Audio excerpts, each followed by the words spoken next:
Hello.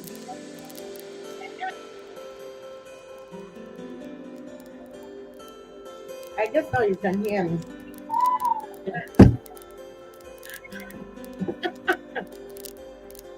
I'm in the Rockies.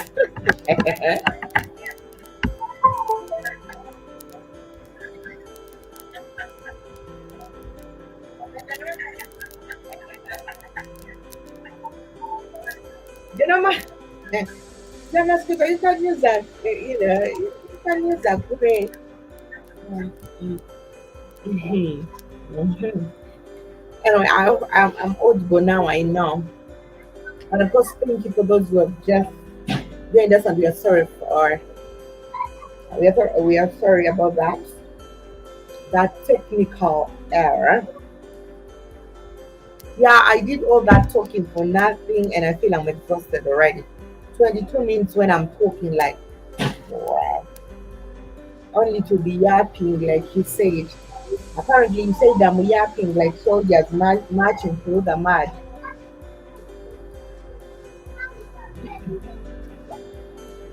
Yeah, mosquito, you're very violent with your mouth.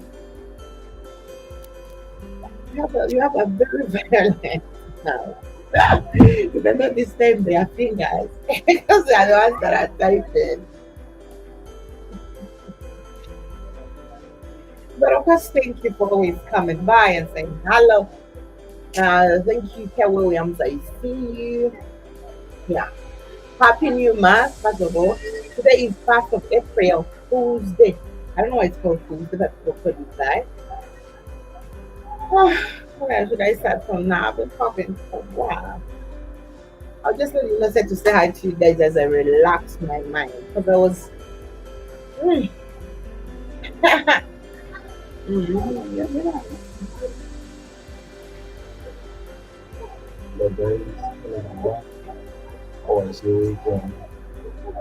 I'm, I'm not sure whether most people celebrated Easter or you didn't, but yesterday was Easter. And actually, like, like half of the world was celebrating Easter yesterday. A lot of people enjoyed, even some people are still in class, even up to now, they are still enjoying what went on with Easter. And today, by the way, is Easter Monday. Though we are in another month, April 1st, but it is Easter Monday. So, not even in African countries, even in other countries across the world, we are still in that Easter weekend. So, today is a public holiday in different African countries. Mm, In different African countries. Yes. Before actually in the middle of March, a lot of a lot of news has been going around about the 3 days of darkness. I don't know whether like is it that Africans we don't follow up things well because when we talk about the eclipse that is of course going to happen on 8th, uh, I don't see where Africa Lanjawa with Maria and said to what is for dinner today. So so I don't know what But he said, Maria. Ah,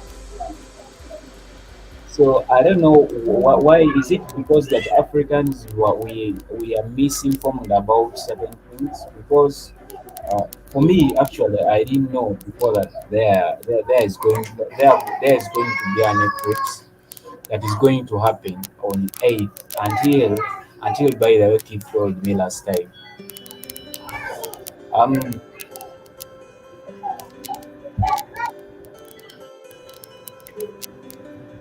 until Keith told me last time. No, it is not like there are not 3 days of darkness. this Eclipse. I found out, I made research about it, and of course, I confirmed that it was eclipse that is going to happen. And Africa is not going to be affected in any way. But a lot of churches in Africa, they have told their followers that within that time that Africa is going to experience 3 days of darkness, and of course within that time they should buy candles and light them for those 3 days, because what they say that within that time bad souls they are going to come out of force. Will you guys be witnessing the politics in Ghana? No, no. No, this thing is not going to happen. This said, but I don't know where these people get information about the eclipse. Actually, they don't even say eclipse. They say total days of darkness. That is how dumb Africans are in African countries. People are misinformed. People don't know about a lot of things. Yes, we have been experiencing eclipse in Africa. I remember the last time I watched eclipse with my eyes. It was in 2016, around there. I remember it was the night. I watched eclipse by myself at night. So maybe eclipses in Africa have been happening during night because people have not been getting that chance to experience, to feel what it means by eclipse. I think parts of Africa, the world and everybody, yeah, true giver, true giver. But I don't think in Uganda, I don't think in Uganda, I don't think because this eclipse here that is going to happen is actually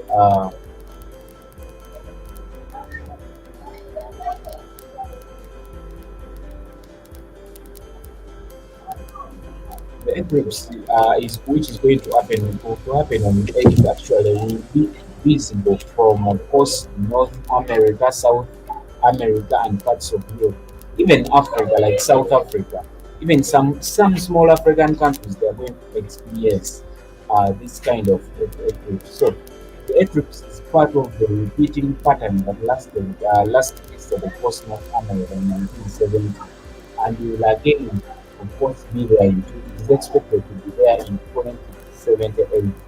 Scientists, of course, plan to perform the ending it on experiment during the eclipse, which of course will test Einstein's theory of general relativity. Travel guides are available for those, of course, who want to influence, but not all African countries get mosquito. I have only experienced total eclipse here back in 1998 and 1999.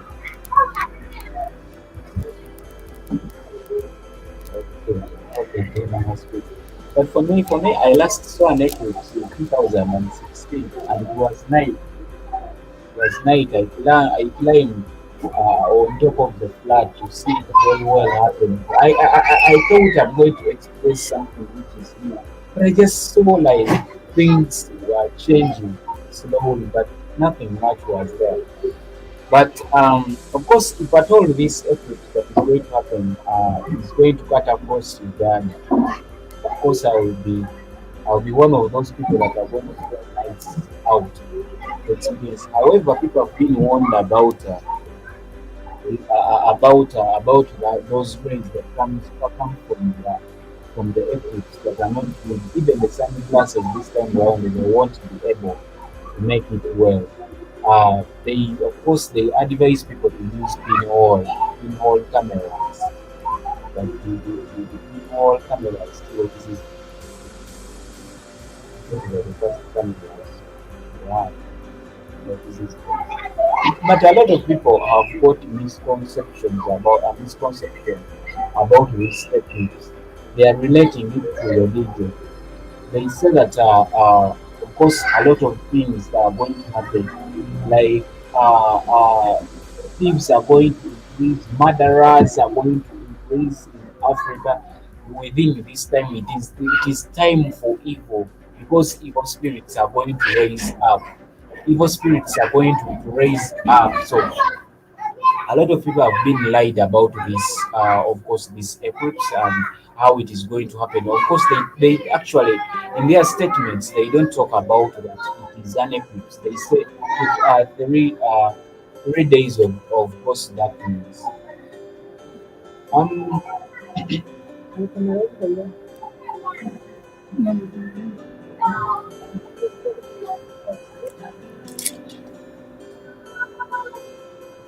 so General Mosquito said you experienced this kind of eclipse, the total eclipse, 1998 and 1999. How was it? Because if it is going to happen in Uganda, then it was my first time to experience. How was it? Did it involve killing people like they say in Africa? Did it involve um, any religious issues? Is it related to religion, like people say in Africa? I don't know the perception people outside there are like taking to be, but in Africa they say that people are going to be killed. A lot of suffering is going to happen in USA within that time. That's why very many people are giving up for giving up. People are selling their properties. People are withdrawing their. People have started stocking food. By now, they are buying food because they say within that time, food is going to be expensive. Staying 3 days in darkness, it is not easy. So, Jabba, General Mosquito, sorry, you can tell me how was it in 2000, in 1999 and 1998? Did it involve, did they relate it to religion as they say today? You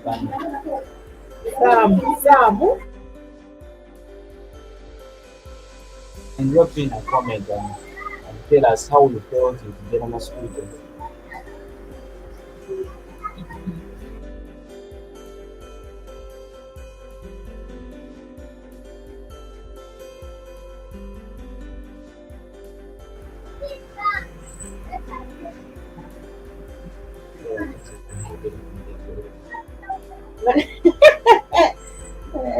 Jealous.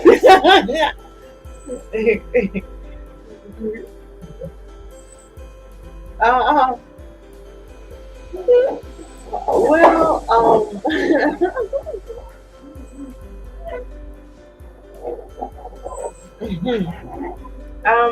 whenever it comes to Africa, things are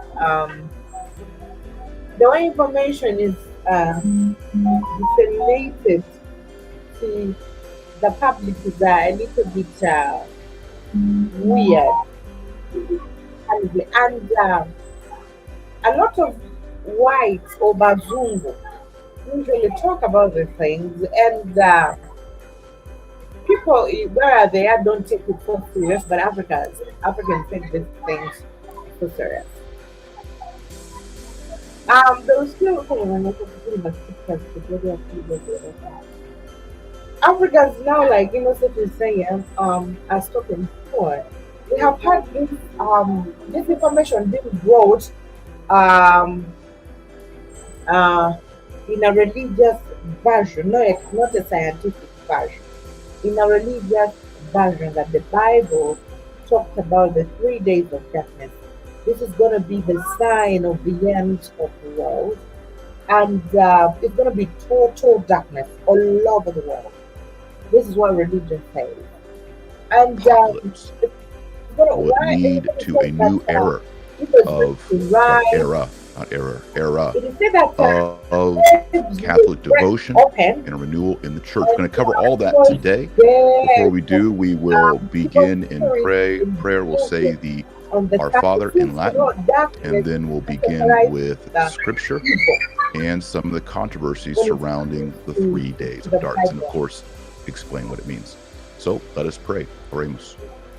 In So nomine Patris et Filii et a Spiritus lot of people are Sancti. taking this Amen. so serious. Pater noster, qui est in Now caeli, they sanctificetur say nomen tuum. the Adveniat only regnum reason tuum, for fiat the word voluntas tua, is you have sicut an in cielo et electric in terra. light and Panem for the nostrum word, quotidianum da nobis odie, bulbs et are not dimitte going to nobis light. debita nostra, All these sicut et nos other lights dimittimus cannot, debitoribus they are not nostris, et going ne to nos work inducas in tentationem, until sed libera nos a malo. Amen. In nomine Patris et Filii et Spiritus Sancti. Amen. All right, 3 days of darkness. It's actually not in the New Testament. People are surprised. I've heard so many people say, oh, well, in the book of Revelations, and they say Revelations, and man, if you watch my channel, you know how much I hate that, because it's the book of the one revelation, singular. And we Catholics should probably be calling it the Apocalypse, the book of the Apocalypse. Revelation is the Latin version of Apocalypse. It means to take off the veil, to unveil. That's what Apocalypse means. That's what Revelation means, to reveal, to pull back the veil. It's not in the Apocalypse. The closest that we get in the New Testament is the fifth. Let me pull it up here. It's the fifth angel in the book of the Apocalypse. It's Revelation 16:10. I'll put that on the screen for y'all to see it.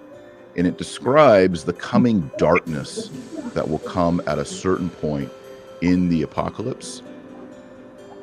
It's Revelation or Apocalypse 16:10, and it reads, "And the fifth angel poured out his vial upon the seat of the beast, and his kingdom became dark, and they gnawed their tongues for pain." So there certainly is something in the Apocalypse about extreme darkness as a punishment on the ungodly, a punishment against the beast. Does not mention here the 3 days. That comes from private revelation and from the Old Testament, as we're about to see. But there is something in the eschatological plan that includes darkness as a punishment on those who serve Satan. That is, he poured out his vial on the seat of the beast. It's also important here to realize that Scripture and the Holy Ghost are depicting the power of the beast, the power of the Antichrist as a seat. This parallels in Catholicism in that Christ is seated at the right hand of the Father. Mary, assumed, is seated at the right hand of Christ. And the Pope, who is the successor of St. Peter, sits on the apostolic see, the see of Peter. So the seat in the Old Testament and in the New is the sign of authority. And here we have the angel pouring out this vial, this punishment, not on the beast, but on the seat of the beast. That is his place of authority, his place of teaching, his place of jurisdiction. And when the angel does that, the kingdom, his kingdom,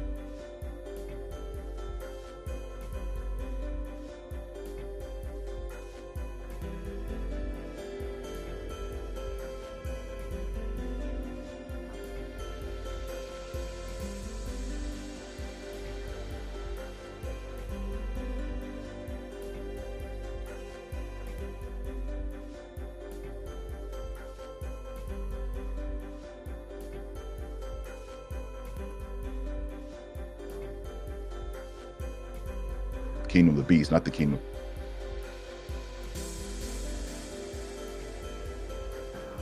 Does harken back to something that we read in the Old Testament.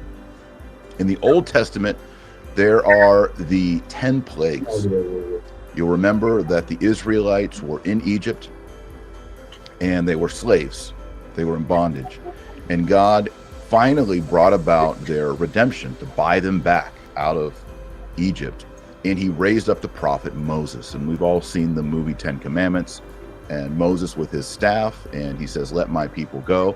And Pharaoh's heart was hardened. Now, Pharaoh is an Old Testament type of the Antichrist, of the ungodly king, of the king who promotes idolatry and the worship of demons and persecutes the people of God. So that's who Pharaoh is. Often in patristic literature, the devil is compared to Pharaoh. So Pharaoh is a type of the devil. He's a type of the Antichrist. He's the ungodly king. And so Moses, who is a type of Christ, he with his staff initiates the 10 plagues upon Egypt. Now I put them up on the screen there on your left. And in Exodus 10:22, we read, and Moses stretched forth his hand toward heaven. Very important here because it's not Moses doing the miracle, it's God, and Moses is showing that. And there came horrible darkness in all the land of Egypt for 3 days. 3 days of darkness. So the idea of 3 days of darkness derives from the Old Testament. Again, in the New Testament, we don't see 3 days of darkness. We see 3 hours of darkness, and I'll get to that in a moment. We just see the fifth angel with the darkness after he pours out his vial on the seat of the beast. Now, these 10 plagues are first blood. This is when water turns to blood. Then there's the frogs.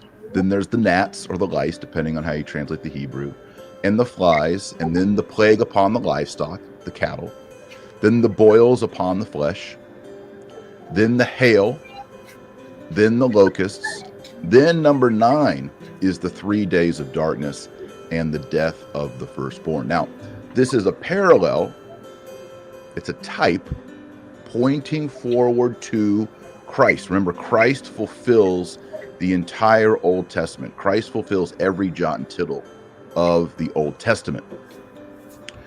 If you join New St. Thomas Institute, I do a whole course on every single book of the Old Testament and show how every single book, all of them, including the 7 Deuterocanonicals, are fulfilled and point towards Jesus Christ, Our Lady, the sacraments, the church, etc. Now you'll see here, you have all of these plagues culminating in 3 days of darkness and the death of the firstborn. Now, think back to Good Friday. He has the passion, he's scourged, carries the cross, and then we read in Matthew's Gospel, Matthew 27:45, from the 6th hour there was darkness over the whole earth until the 9th hour.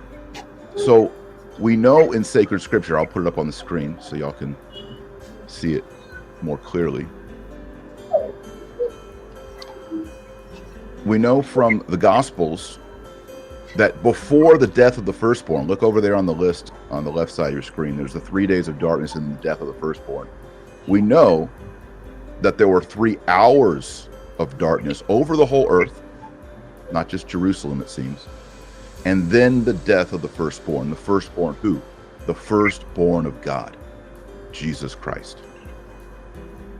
So we see this fulfillment happening, and I think if these private revelations are true, we're going to get into the private revelations here next. If they're true, my read on this, again, I'm just a layman, I'm not a pope, I'm not a cardinal, I'm not anybody. But my read on this is, if you listen to Our Lady of La Salette, you realize the church is going to go into eclipse. Maybe it has already, seems so. And you realize that the church will enter into a final passion. The church will enter into her own triduum. She will be conformed perfectly with her groom, Jesus Christ, and she will go through confusion. Peter will deny her 3 times. The apostles, who we know as the successors of the apostles, the bishops, will run away, except for 1/12 of them. That is St. John, the beloved apostle. A Judas Iscariot, from the inner heart, the trust of the church, will betray her master.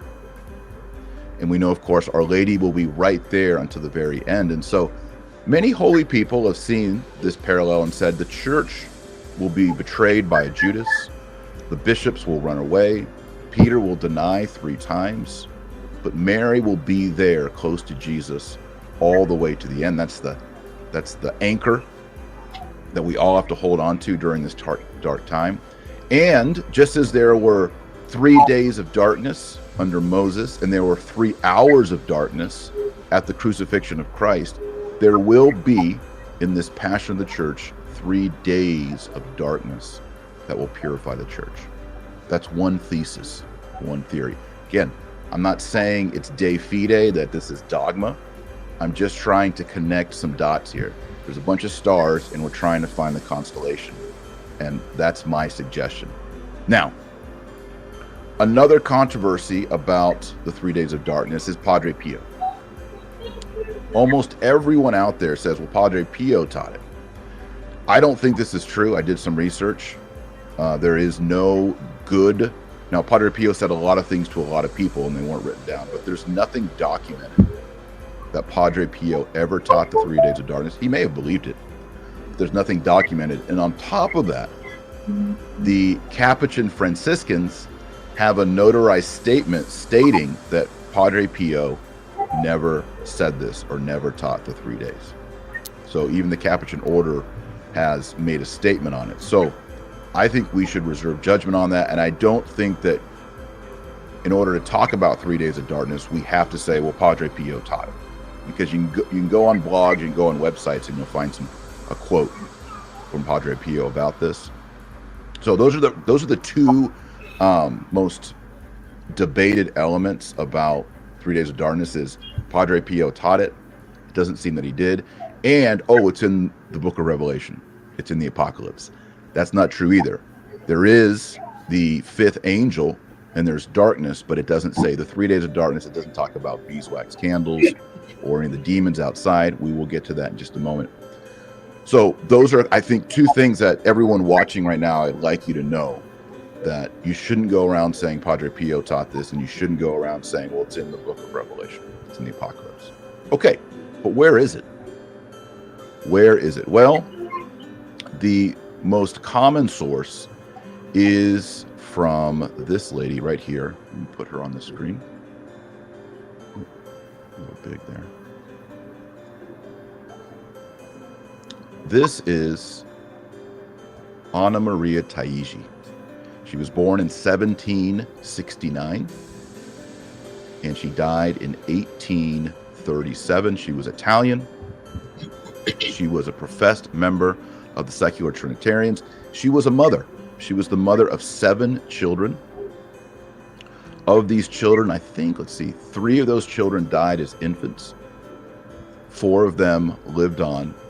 When she was visiting Rome, she had a massive conversion, and she began to have visitations, apparitions, messages from Jesus Christ. She was beatified by Pope Pius IX in 1863, which is pretty impressive. This lady died in 1837, and she was beatified 1863 by Pius IX. So that's under 30 years for her beatification, and this wasn't during the time of fast-track beatifications and canonization. So I'm sorry, I made a mistake. She wasn't beatified. Her process was opened in 1863. And she was beatified in 1920. I'm sorry, I was looking at my notes wrong. She was beatified in the 20s by Benedict XV. So a process of about 80-something years for her to be beatified. Still pretty fast. Not as fast as I thought just now, but still pretty fast. She was beatified in that short amount of time by Benedict XV. I'm sorry. Now, the prophecy that she has many prophecies, many private revelations. The one that I'm about to read to you is found in her beatification documents. You'll know that anytime someone is beatified or canonized as a saint in the Catholic Church, they bring all their writings together. And before 1983, a man, a scholar, a priest usually, played the role of devil's advocate. He didn't serve the devil. His job was, let's try to find any dirt on this person, because we don't want to canonize a priest who has an illegitimate child or had some sort of strange financial dealings in the church. So there was always a priest whose job was to investigate and find if there was anything incorrect, inconsistent, or sinful in that person's life before they moved forward. Now, when they bring together all the writings of that saint, and they have theologians and scholars read through all the documents and see if there's anything heretical. Again, you don't want to beatify or canonize someone who teaches something heretical. And in that collection, we find this prophecy. It's a private revelation from Blessed Anna Maria Taigi, and it describes in detail the 3 days of darkness. So I'm going to read that for you now. It's about 3 paragraphs long, so bear with me, but it gives you a lot of good information. She says, God will ordain 2 punishments, one in the form of wars, revolutions, and other evils. These will originate on earth. The other will be sent from heaven. There will come over all the earth an intense darkness, lasting 3 days and 3 nights. Nothing will be visible, and the air will be laden with pestilence, which will claim principally, but not exclusively, the enemies of religion. Only blessed candles can be lighted and will afford illumination. So I'm going to pause here. There's 2 punishments. One is down here in the form of wars and pestilence. The second comes from an intense darkness lasting 3 days and 3 nights. Nothing will be visible, and the air will be laden with pestilence, which will claim principally, but not exclusively, the enemies of religion. Only blessed candles can be lighted and will afford illumination. So I'm going to pause here. There's 2 punishments. One is down here in the form of wars and pestilence. The second comes from heaven and says 3 days of darkness. And only blessed candles will be able to afford illumination, she says. All the enemies of the church, secret as well as known, will perish over the whole earth during that universal darkness, with the exception of a few whom God will soon after convert. The air shall be infected by demons, who will appear under all sorts of hideous forms. After the 3 days of darkness, St. Peter and St. Paul, having come down from heaven, will preach in the whole world and designate a new pope. A great light will flash from their bodies and will settle upon the cardinal, the future pontiff. Then Christianity will spread throughout the world. He is the holy pontiff, chosen by God to withstand the storm. At the end, he will have the gift of miracles, and his name shall be praised over the whole earth. And, whoa, wow, there's a lot here. And if this is true, whoa, amazing. Now, this is private revelation, so no Catholic is obliged to believe this. In fact, you can reject it in good faith. This lady is not a saint. She is a blessed, so she has some approbation in the church. Many other saints and holy people have praised her and have been devoted to her. But this is what she claims she received from Jesus Christ. So just to give you the high points here, there are 2 punishments coming. One is from earth, and it's the form of wars and revolutions. This is why people ask me, Taylor, do you think we're in the end times? I don't think we're close yet because we don't have wars and revolutions. And then the other is from heaven, and it's the darkness that lasts 3 days. Nothing will be visible, and the air will have pestilence. So something is wrong with the air. You can't see anything. And then she gives us this detail. Only blessed candles can be lighted and will afford illumination. So light bulbs aren't going to work. Your computer's not going to work. Your car is not going to work. Any of the man-made forms of light, apparently even lighting a fire or something like that, is not going to work. Only blessed candles. We get blessed candles at Candlemas, February 2nd. And I'm going to tell you how to get blessed candles. In fact, if you look at the just underneath me, there's a link to Amazon where you can get beeswax candles. You're supposed to have beeswax candles, and you can ask your priest to bless them. I'll get to that at the very end of this video. The next thing is that the enemies of the church are going to be killed during this 3 days of darkness. We also see that the air will be infected by demons who will appear in hideous forms. And then the really interesting part of Blessed Anna Maria Taigi in her prophecy is that Peter and Paul will have an apparition. They will somehow proclaim the gospel, and then they will appoint, according to her, a new pope. So light is going to come out and land somehow and designate a cardinal, and he will be the new pope. So this assumes that somehow the previous pope is not there. Did the pope, did he die? Was he a martyr? Did he lose the papacy? Did he resign? What happened? I mean, there's a lot of controversies nowadays over the papacy and the pope, and we got Benedict and Francis and all that. But here, there's some supernatural intervention to appoint a cardinal as pope. So that's Blessed Anna Maria Taigi. There are other holy people who have had prophecies regarding the 3 days of darkness. There's Saint Gaspar de Buffalo.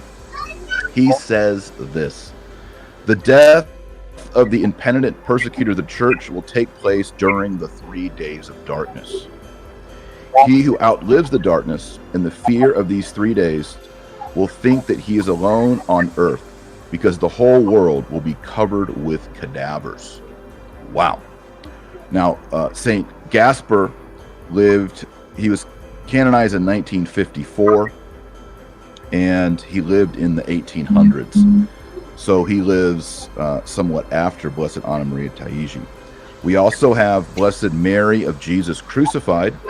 She says, during a darkness lasting 3 days, the people given to evil will perish, so that only 1/4 of mankind will survive. And then we also have Venerable Isabel Canori Mora. She says, as soon as St. Peter, the Prince of the Apostles, had gathered the flock of Jesus Christ in a place of safety, he reascended into heaven accompanied by a legion of angels.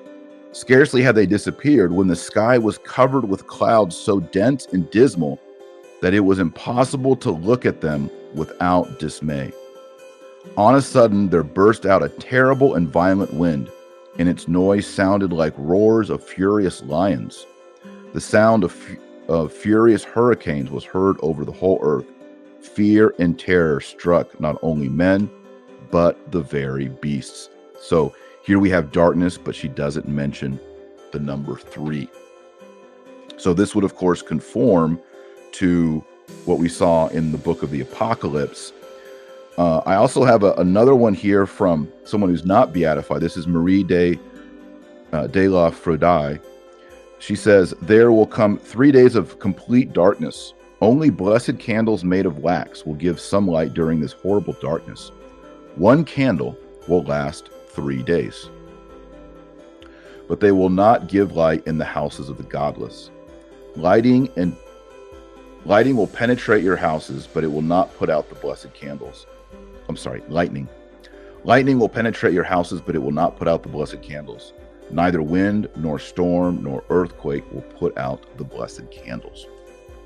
So, there are many of them. Now, a skeptic would say, well, all these prophecies and private revelations, they pretty much do begin in the 1800s. And it seems that Blessed Maria Anna Taigi is the first one to give such a clear and articulate prophecy that there will be 3 days of darkness. It will kill the ungodly, and only blessed candles will light during the 3 days of darkness. Now, is this for real? I don't know. I know the exact information that you know, and that is there have been many holy people, beatified and canonized, who have explicitly stated that they received from a supernatural source there will be 3 days of darkness. I know for a fact that God did it in the past. Every single one of us who believes the Bible knows that God has already done a 3 days of darkness in Egypt with Pharaoh. It was the 9th plague. It was right before the death of the firstborn. So we know it's been done before. We know there are 3 hours of darkness at the death of our Lord Jesus Christ when he saved us from our sins. So we know that. I think it does make sense that there would be an end times 3 days of darkness. And we also know from the book of the Apocalypse that, and let me put that back on the screen here. The book of the Apocalypse, chapter 16, verse 10, and the 5th angel poured out his vial upon the seat of the beast, and his kingdom became dark, and they gnawed their tongues for pain. So we do know that darkness will be part of the apocalypse. Also, I didn't mention before, interesting fact there, they nod their tongues for pain. What does that mean? Well, tongues in the Old Testament is how we preach and praise, preach about God and praise God. If you read the Psalms, it's always, prepare my tongue sings. So, of course, we receive the Eucharist on the tongue, but the ungodly use, and then there's the tongues of fire at Pentecost. So this whole idea of tongues is very important. And it's another reason why I'm very insistent about communion on the tongue. But they nod their tongues because the ungodly use their tongues to praise Satan and to teach demonic doctrines. And so they know that their punishment of darkness relates to what they have spoken against God. This is why the ungodly and those who serve the beast gnaw their tongues for pain. So there are all of these elements. Like I mentioned earlier, we see a pattern of stars. And so I think we can conclude and say that's a constellation. I think this should happen. What do we do to prepare? Well, I have insurance for my house. I don't think my house is going to burn down. I don't think lightning is going to hit it and it's going to burn down. I don't think my kids are going to play with matches in the kitchen and burn it down. But I know it could happen, and so I buy home insurance. I have insurance on my cars. I don't think I'm going to get in a wreck this year, but I have insurance. I have life insurance. I'm a healthy guy. I don't think I'm going to die this year, but I have life insurance to help care for my wife and kids if I should die. And so for me, I'm like, all I need is some wax candles. I mean, at first you got to be in a state of grace and follow Jesus Christ, but I just need some wax candles that are blessed by a priest. Done. I'm going to do it. So I would encourage you, just think of it as wax candles are going to cost you, order a few. If you buy a collection of them, I don't know, $20, $30. I have a link. I don't get any, this isn't my wax company. I'm not profiting on it, but you can go on Amazon.com and get some candles. I'm going to put a link here in the live chat. Wax candles. There you go. Beeswax candles. You want the beeswax candles. Let's see. Can I get a picture of these? I won't worry about it. You can click the link. Hey, if this is real, I want the candles. In fact, we had some friends over. They're probably watching now because I said, hey, I'm going to do this video for y'all. And we had some friends over. We were talking about it. And Joy's like, I'm going to go check and make sure we still have our blessed candles. And so she went and checked. She said, yeah, we got the blessed candles because we got them. We had blessed candles for us, I don't know, 6-7 years ago. And we just weren't sure if they were still there or if we lit them at a dinner party or something. And then I did all this research yesterday for this show. And last night, right before I fell asleep, I was thinking about it. And I was like, Joy. She's like, yeah. I was like, you saw those blessed candles. We got blessed candles. She said, yeah, we got blessed candles. I confirmed it. We have blessed candles. So we're set. So I think, why not? These are holy people. These are Catholics. There's some stuff in the Bible kind of about it. Padre Pio, I don't think said anything about it. So don't bank on that. To me, I think it's probable. And it's a small act of faith to simply buy some beeswax candles. Again, if the moderators can put the link to the beeswax candles. And again, you can't just have beeswax candles. They got to be blessed. So you have to take them to your priest and say, will you please bless my candles? At my parish, which is Fraternity of St. Peter, once a month, they do blessings of all kinds of things, crucifixes, medals, statues, everything. And I always see someone bringing some candles up there. Just bring some candles, ask the priest to bless them. Someone asked, does it have to be beeswax? I've heard it has to be beeswax. So just get the beeswax ones. The link I just sent you, they're beeswax candles on Amazon or wherever you buy your candles. Just get some beeswax candles. And some people are like, does it have to be 100% beeswax? Can it be 51% beeswax? I don't know. Just get the beeswax ones. Get 100% beeswax candles and you'll be set. If you have candles left over from Candlemas, you're good. I'm not sure if baptismal candles anymore are made out of beeswax. I don't know. Look, I'm just saying it's a cheap $20 insurance policy, get some beeswax candles, and you're done. So there it is, 3 days of darkness. Lots of people have been asking for me to do this video. I think it's because of everything going on in the world. Are we in the end times? Whatever. Corona crisis, crises in the church, confusion about the Pope, confusion about morals and doctrine and all these things, sexual scandals, financial scandals, all of these things that are just rocking us. People are confused and they're like, this could be the end. We might see 3 days of darkness coming. Can you do a show on 3 days of darkness? Here it is. I think, I'm not sure, but I think I've given you all the information there is on 3 days of darkness. I gave you some private revelation. I gave you Exodus. I gave you the Apocalypse. I gave you Matthew's Gospel and the 3 hours of darkness. Unless there's something new or I think that is all the info. Is it conclusive? To me, it's not conclusive, but I still got blessed wax candles in my house, and I think you should too. So get those wax candles. I'll close up just by saying, please like this video. If it was helpful to you, if it brought some clarity, please like the video. Please subscribe to this channel. If you're new, if you subscribe, hit the notification button and turn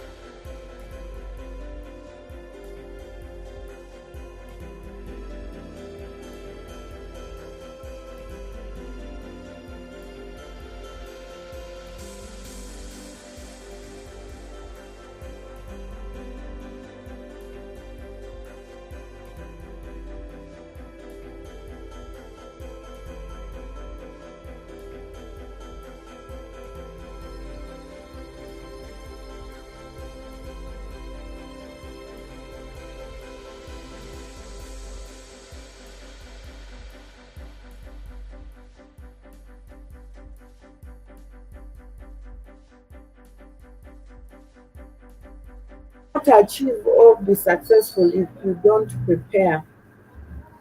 And if you still misprepare or miscalculate, more especially when it comes to finance, then that's also not the right thing to do. So like I said, we are experienced, we have been told about the eclipse that of course is going to come forth 8th of April. That's 8th of April, 7 days from now. That's a week. When it comes to Africa, the stories are a little bit scary. I think the churches are preaching about this more than the other department of science. And Africa has been so infested with religion. This eclipse has been taken to a whole new level in Africa. And I was trying to compare that scenario that is still here with the stories that we grew up hearing, where people went ahead and would withdraw money from their bank account, give out their money, give out their, give out their belongings, properties, in the form of charity, not because they wanted, but they thought the world was coming to an end. So we've had all this. Africa absorbed information in quite a different kind of way.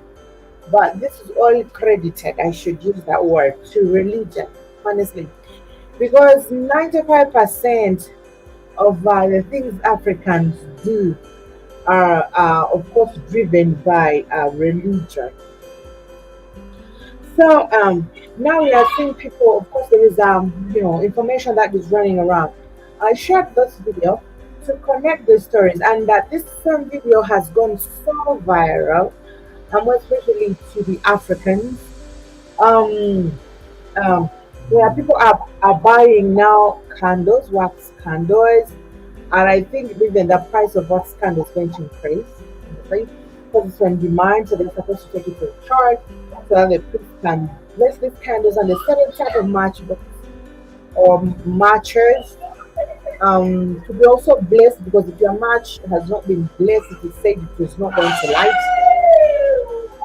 The stories are a little bit weird, but a lot of people are absorbing this and taking it positively.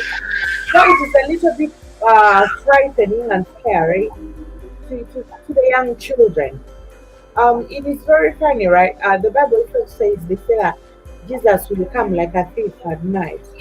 You will not see him coming, but apparently, again, the same Bible shows you when Jesus comes. So I don't know why people don't see a lot of this, but when it comes to religion, we can't say a lot because in a country, in a continent like Africa, where religion or for you to show you're religious is the sign of holiness or someone who is in a sinner. It is so. It is said that the darkness is going to be total, like really total. There is no stars. Nothing's going to appear. The electricities are not going to light like that man was saying. We shall only use the candles. People are purchasing candles. You ought to buy food and stock it in the house for 3 days and 3 nights. Make sure the food is able. People are going to be traveling to the villages now. This is going to be it's going to be a saga. I'm expecting to see traffic over. That's maybe probably around the 7th. People will have to travel up country so that maybe they die with their loved ones. I don't know. People are preparing to move, right? And leave the capitals and leave the cities to move up country and meet with their other families. People are not trying to. They're saying you have that. Of course, evil spirits are going to be running, and they're going to be in camouflage. All right. Let's assume these are the things Christians are talking about when it comes to this eclipse that is coming forward. Let me assume how do they camouflage, mom? I'm assuming probably now INNOSSETU, maybe like the 3 days of darkness coming and INNOSSETU maybe is at his house. And then someone's gonna come and pretending to be innocent at my door. I'm gonna be like, Maria, please open the door. It's me, innocent. It's so dangerous out here, and blah blah. So stupidly, you will open when it's not innocent, but a demon. So these are stories that are going. They are very scary. You can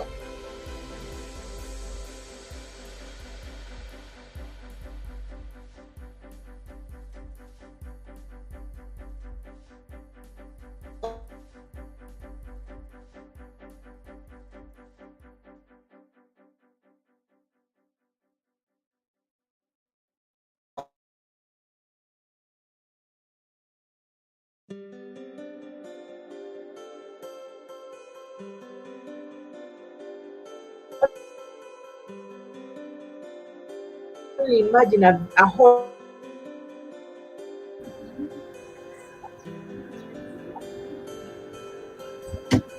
So people are going to it's more of a horror movie. As you guys in the US and elsewhere are preparing to have this excitement, JMBB says he can't or she, I don't know if you're a she or he, sorry, but it's saying that I guess you're a he, let me use that.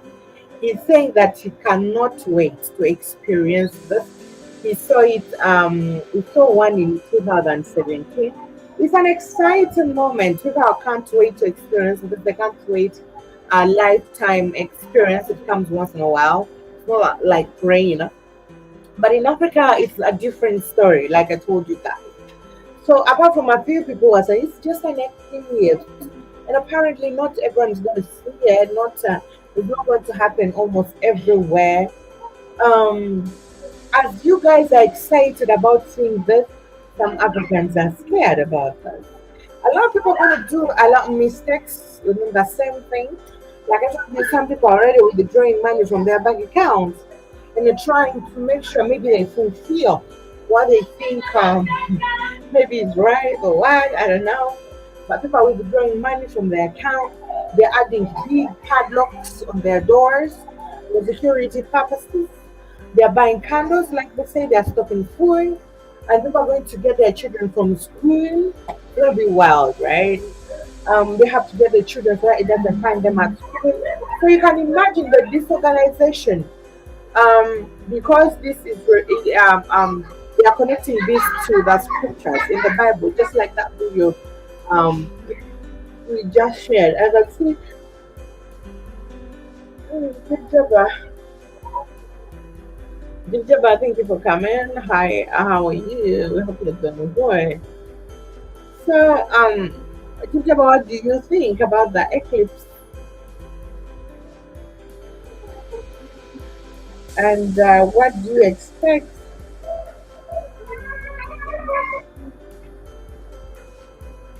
So, I think we always have a little, in fact, not a little, we always have big issues in Africa, issues of misinterpreting and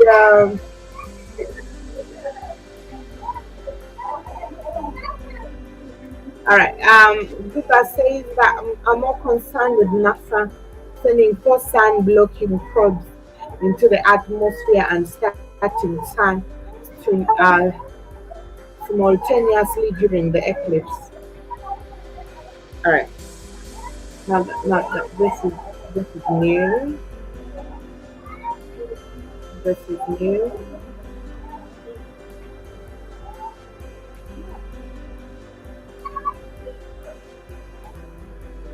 This is new. Jiba, probably maybe you throw some light on that. I know you're busy. You may not join my live because you're busy. But what do you guys think about this eclipse? Probably since here on Black Ocean Network is where we learn, we share information that helps people all over. And of course, they want to open a time portal with the sun, I guess.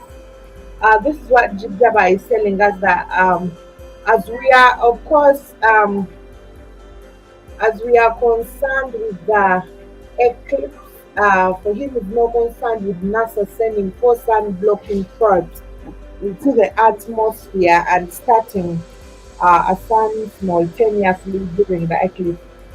So this is it's a new info. I didn't know about this. I'm just learning this right now from GB from Jiba Java. I really didn't know about that, but I guess they want to use this, of course, with the. I thought that the darkness is going to appear for maybe 3 days, so they think within this time.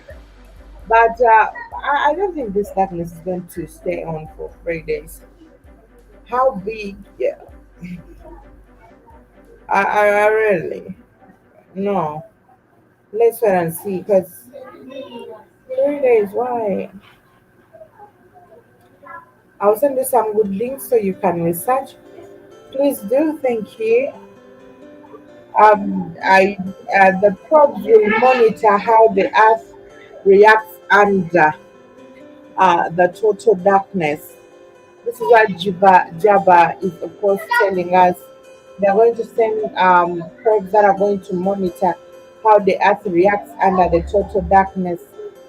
Okay, so this is going to be used. This time they're going to take it or to use it to their own advantage.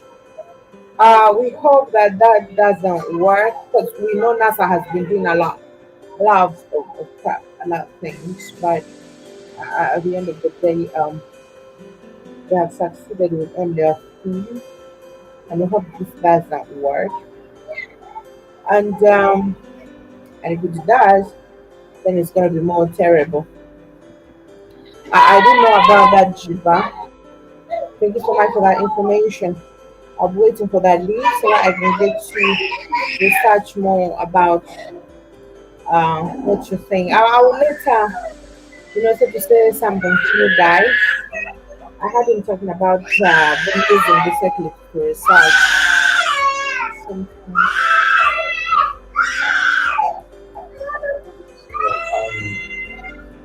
A total solar eclipse that unfortunately took place at the North Ascending Node on course Monday, April 8th, 2024.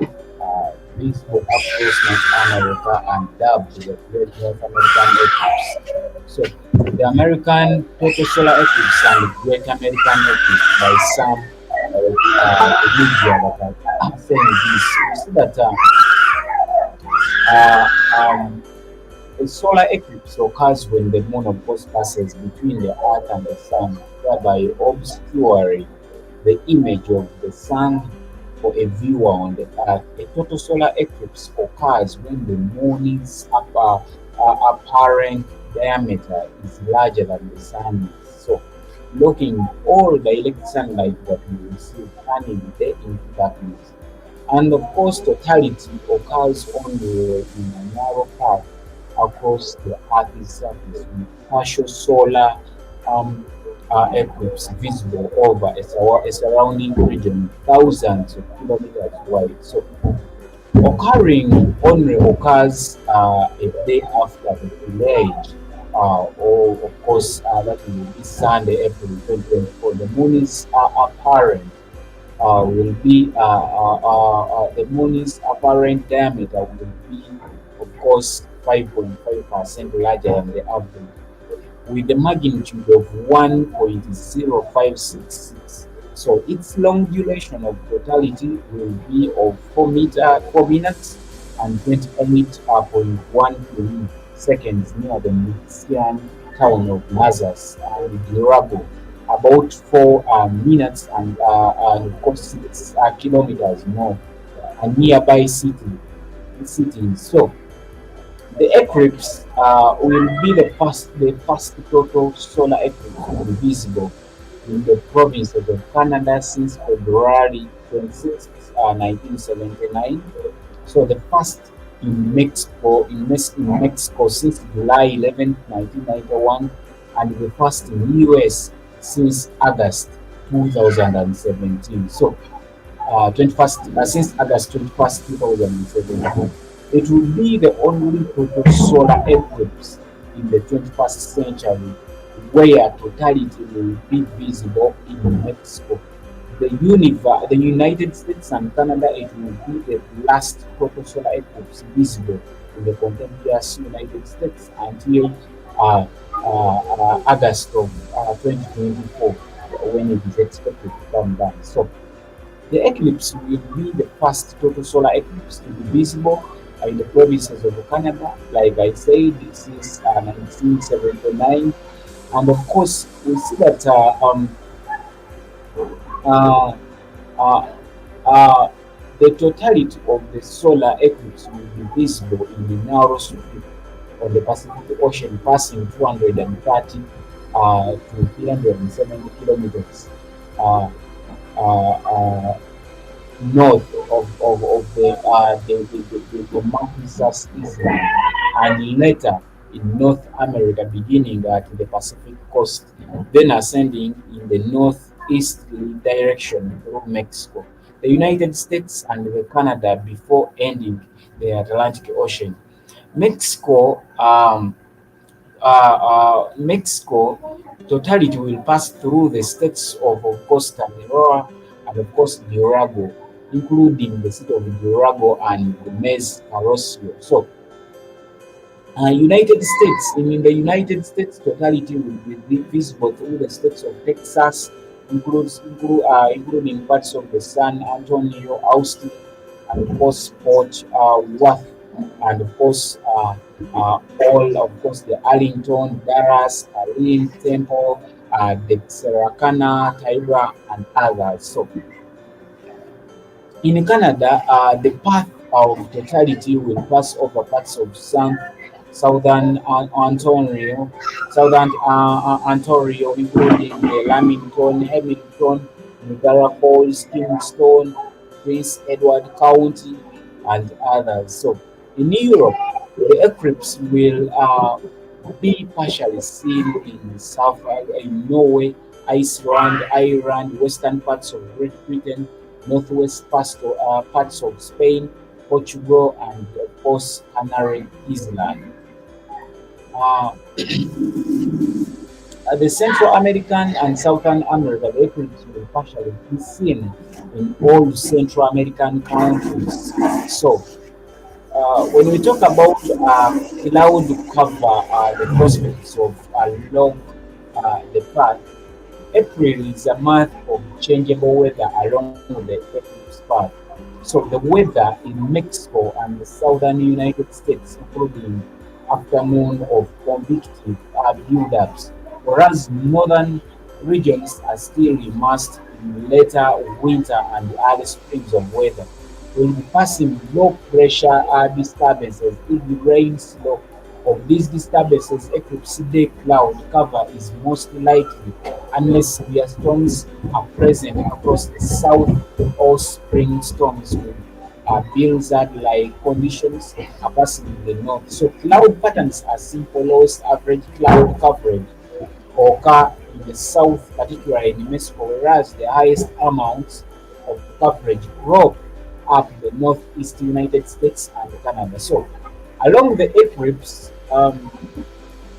path, various locations will encounter differing cloud coverage and thus different views. Cloud cover is measured by satellite and averages 25 to 35% along the axis of the eclipse track from the Mazatlan, Sonora, and of course others. And it begins a steady increase, rising above 50% along the US-Mexico border. So the Great Lakes of course area and Ontario influenced cloudy cover along the central line, and the percentage of cover declines in 60 to 65% through Cleveland, OH, Buffalo, and of course New York and Rochester. So we see that most maps of the average cloud cover identity of few locations offer the central axis of the eclipse, where the cloud cover is more favorable to the eclipse traveler. We see that the western side of the track through Texas has near skies than those on the eastern side. So the same is true in Arkansas and of course Missouri, where average average cloud cover can be as much as 20% lower than the east side around the Jonesboro. So through the New York, Vermont, and Port Maine, heavier clouds tend to favor higher terrain through the differences across the shadow path are not large as the states already have been large average cloud cover the springtime. So we saw related eclipses, like I said, the path of this eclipse will be cross path with the prior total eclipse of August in 2017. We had that um, and others. So this is not the first time such eclipse occurs. Such the Earth is experiencing such a total eclipse. Not many people what hell is up with that. Settle, please boost your microphone if possible. Oh, Jiba, I'm sorry if you aren't here with me very well. Let me try to boost the microphone so that you can hear me clearly. Sorry, Jiba. Sorry, Jiba. Sorry. I don't know whether now I'm somehow clear. Jiba. I don't know whether I'm somehow clear, so you can tell me if my sound has been elevated. Jibjaba. You can tell me whether my sound has been elevated now. But it's not the first time like the earth is experiencing such eclipse. Uh, we know that uh, we know that uh, the earth has been experiencing different eclipses. However, I've not made enough research about Africa, whether we have ever experienced such a total darkness eclipse in Africa. But we know that the Eddington luminosity, also known as the Eddington limit, represents the maximum luminosity uh, uh, that is, of course, a ratio body such as the star can achieve while maintaining the balance between the outward force and radiation and inward gravitation force. So this equilibrium state is referred as the hydrostatic equilibrium. So um, When the star reaches the ending luminosity, you see that the radiation pressure pushing outside equals to the gravitational force pulling the inward. So that is how actually these are much better. Oh, thank you, thank you, thank you, Peter. So it is not the first time like we are experiencing eclipses across the world. Even in Africa, we have been experiencing eclipses. But the problem is like we have like people tend to take things that are too religious to another level than scientific things. Yes, like NASA puts a lot of things. They even draft maps for where this eclipse is going to pass through and how it occurs. Like I said earlier, how the eclipse occurs, where the shadows, where the sun or the moon shadows the earth, and where the earth shadows the moon to make shadows that come as eclipses here. But there are revelations in the Bible that of course predict such things to happen, and they put a lot of things to be followed within this period. Like the previous video we shared with Jabba, I don't know whether you watched this video, whether a lot of theories are spoken about this eclipse that is going to happen, and people talk about 3 days of darkness in Africa. I don't know where people get this information, but people talk about 3 days of darkness. People talk about a lot of things related to this. People talk about a lot of things like that relate to this darkness that we are going to experience. It's not because we have not experienced darkness before in Eclipse style. It's not because we have not experienced this before, but people are blinded. Their brains are blinded by a lot of things that are not true, things that are, of course, that are not scientific, or things that are too theoretical in the Bible and other books, even other writers that have written about that have, of course, predicted how things are going to happen in future. And when people hear about these things, they believe these things are real. They believe these things are true. The things that are said are true, which is not the thing. Because people have been told, very many churches have told the people to buy candles within this time. So people are busy buying candles for 3 days. I'm not going to see the 3 days. How they are going to happen?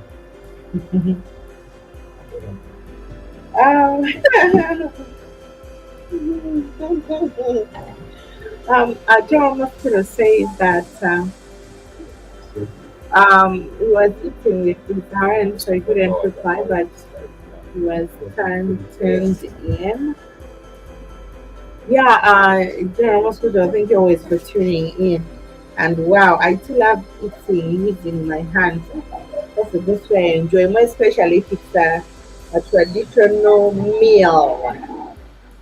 And more especially when it's a traditional meal.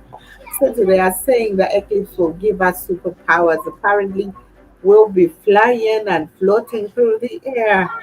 Those are coming from General Mascara. Yeah, of course it's General Mosquito. Oh God, I've not heard about that. But that would be so crazy. Let's way to fly. Maybe I'll be flying. We wouldn't be needing passports anymore.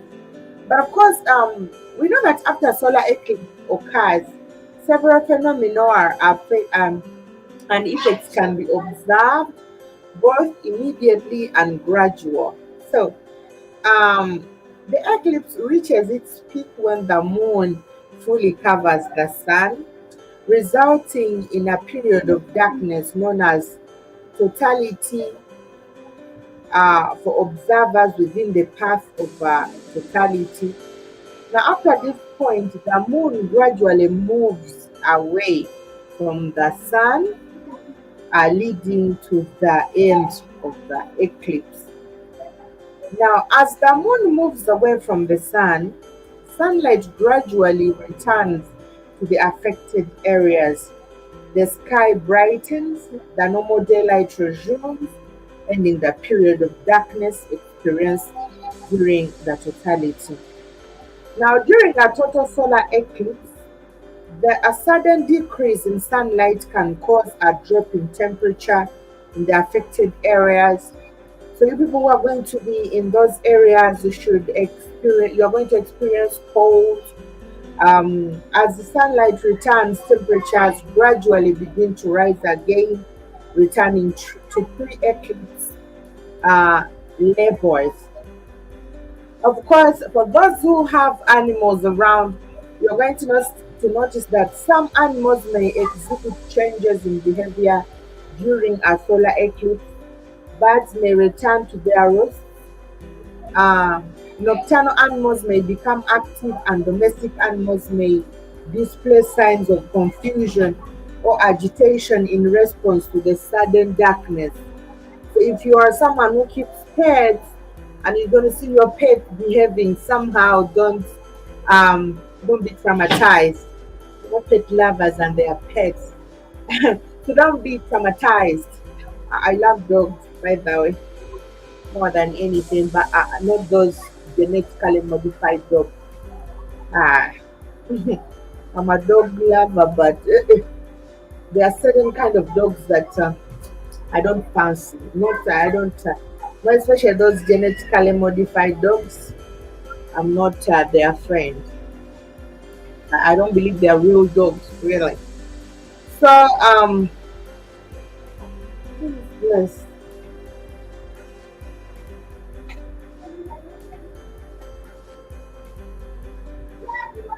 a moment, please.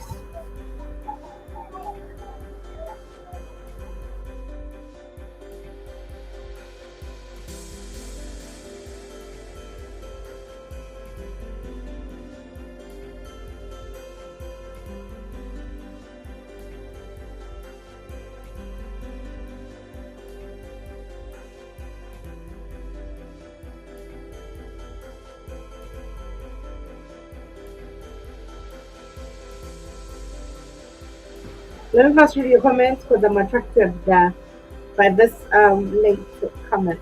Jama's gonna say, ironically, yes, Juba, Java, bring the torches. Mhm. All is okay. Bring the eclipse will be invisible. Mujamjara Kushaka will be invisible.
Fun. So, from one time experience of an eclipse, you get a sense of it's the end of the world for a split moment. We are waiting to see because it's like, yeah, Jib Jabba. We are waiting to see because this is, it's like it's gonna be so massive. Um,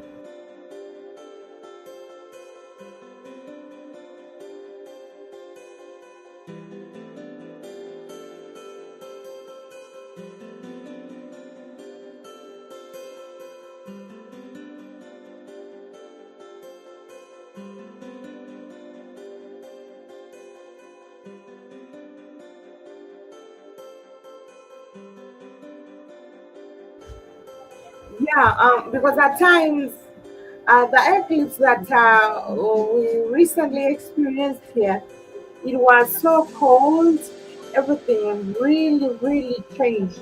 You know that observers who witness the eclipse may experience a range of emotions, including the awe, excitement, and wonder.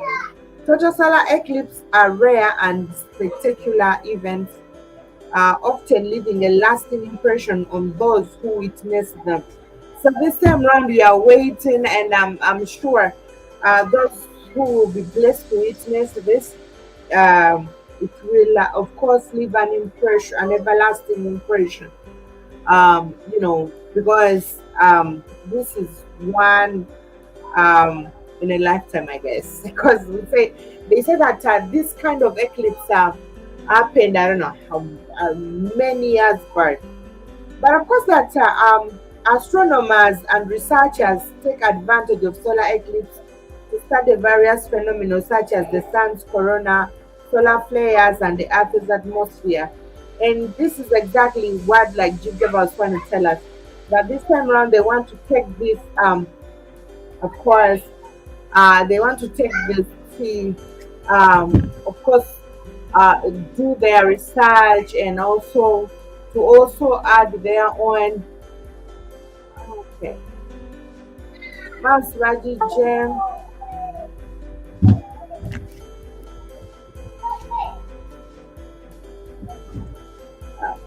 Sima Raji Mas Kali Mokspuri. So, solar eclipses have long held cultural and social significance for different scientists around the world. Many cultures have myth, legends, and rituals associated with the eclipse, reflecting humanity's um, fascination with these celestial events. Like I told you, Africans also have their own belief when it comes to this. But of course, some of these things are just natural, and they are psychologically, normal. I feel because of course when the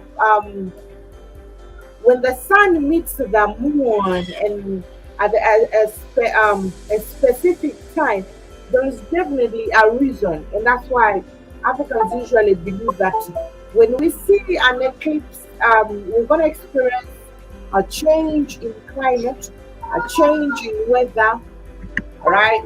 So Africans believe, and of course, when we look at when it comes to changing climate and weather, that means the habits are changing, and it's changing the entire process, more especially um, the process of growth.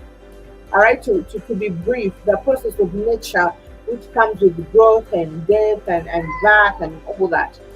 So they usually say, and for the pregnant women who experience that solar eclipse, there is also Africans also believe it has an impact on the unborn child, a positive impact, and a lot that comes with that. So I guess people who will be at that time will be celebrating that because they say a child who experiences an eclipse when she's still in the womb of her mother is a different child entirely. And still, even that one who is born at the same occasion is a different child. So Africans have their own belief when it comes to this. But I believe it has a lot to do with the nature. It has a lot to do because so, so there are a lot of cultural rituals, and so people have they tend to take this time in different ways, and they associate the eclipse reflecting to humanity's fact, fascinations with these celestial events, of course. Like I was telling you about a pregnant mothers and their unborn children who will be at that time in the womb, and still those children who will be born at exactly when the world is experiencing that eclipse. They are said to be blessed children. They are said to be children with a different character, children with wisdom. So that's Africa and how they believe.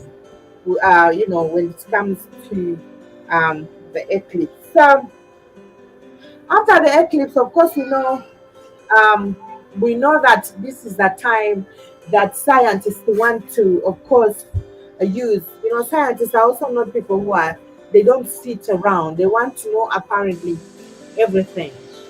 So we expect to see a lot of researchers, and we're expecting to see a lot of information after this eclipse. Um, there is a certain time when we are told that there is a huge storm. Let me call it a storm. But this is what they were calling it. That there is a huge storm that is going to fall.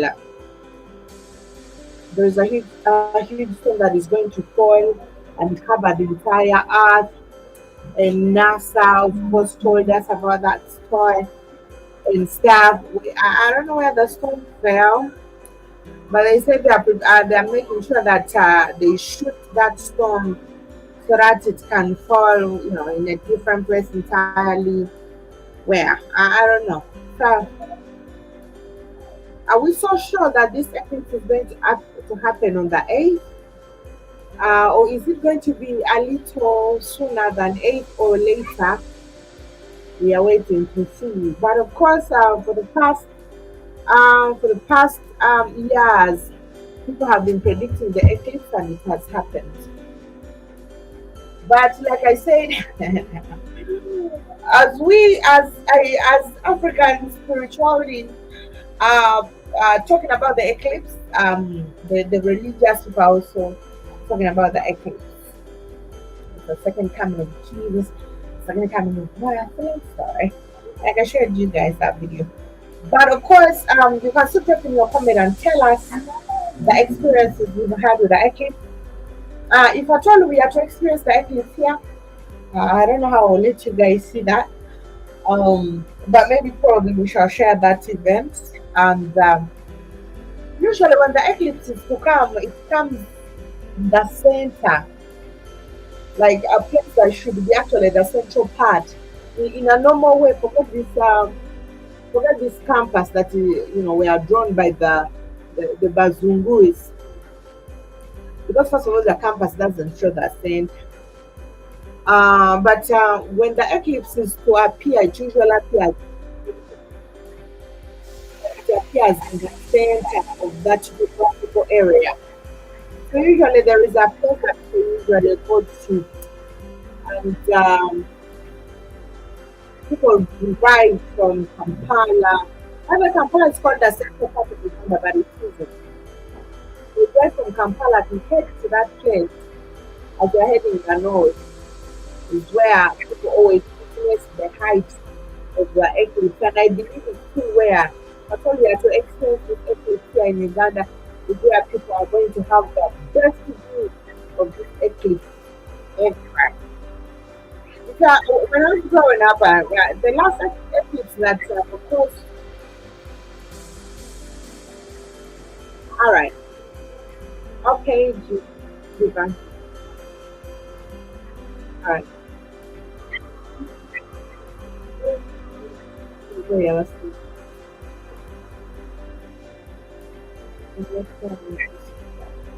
So,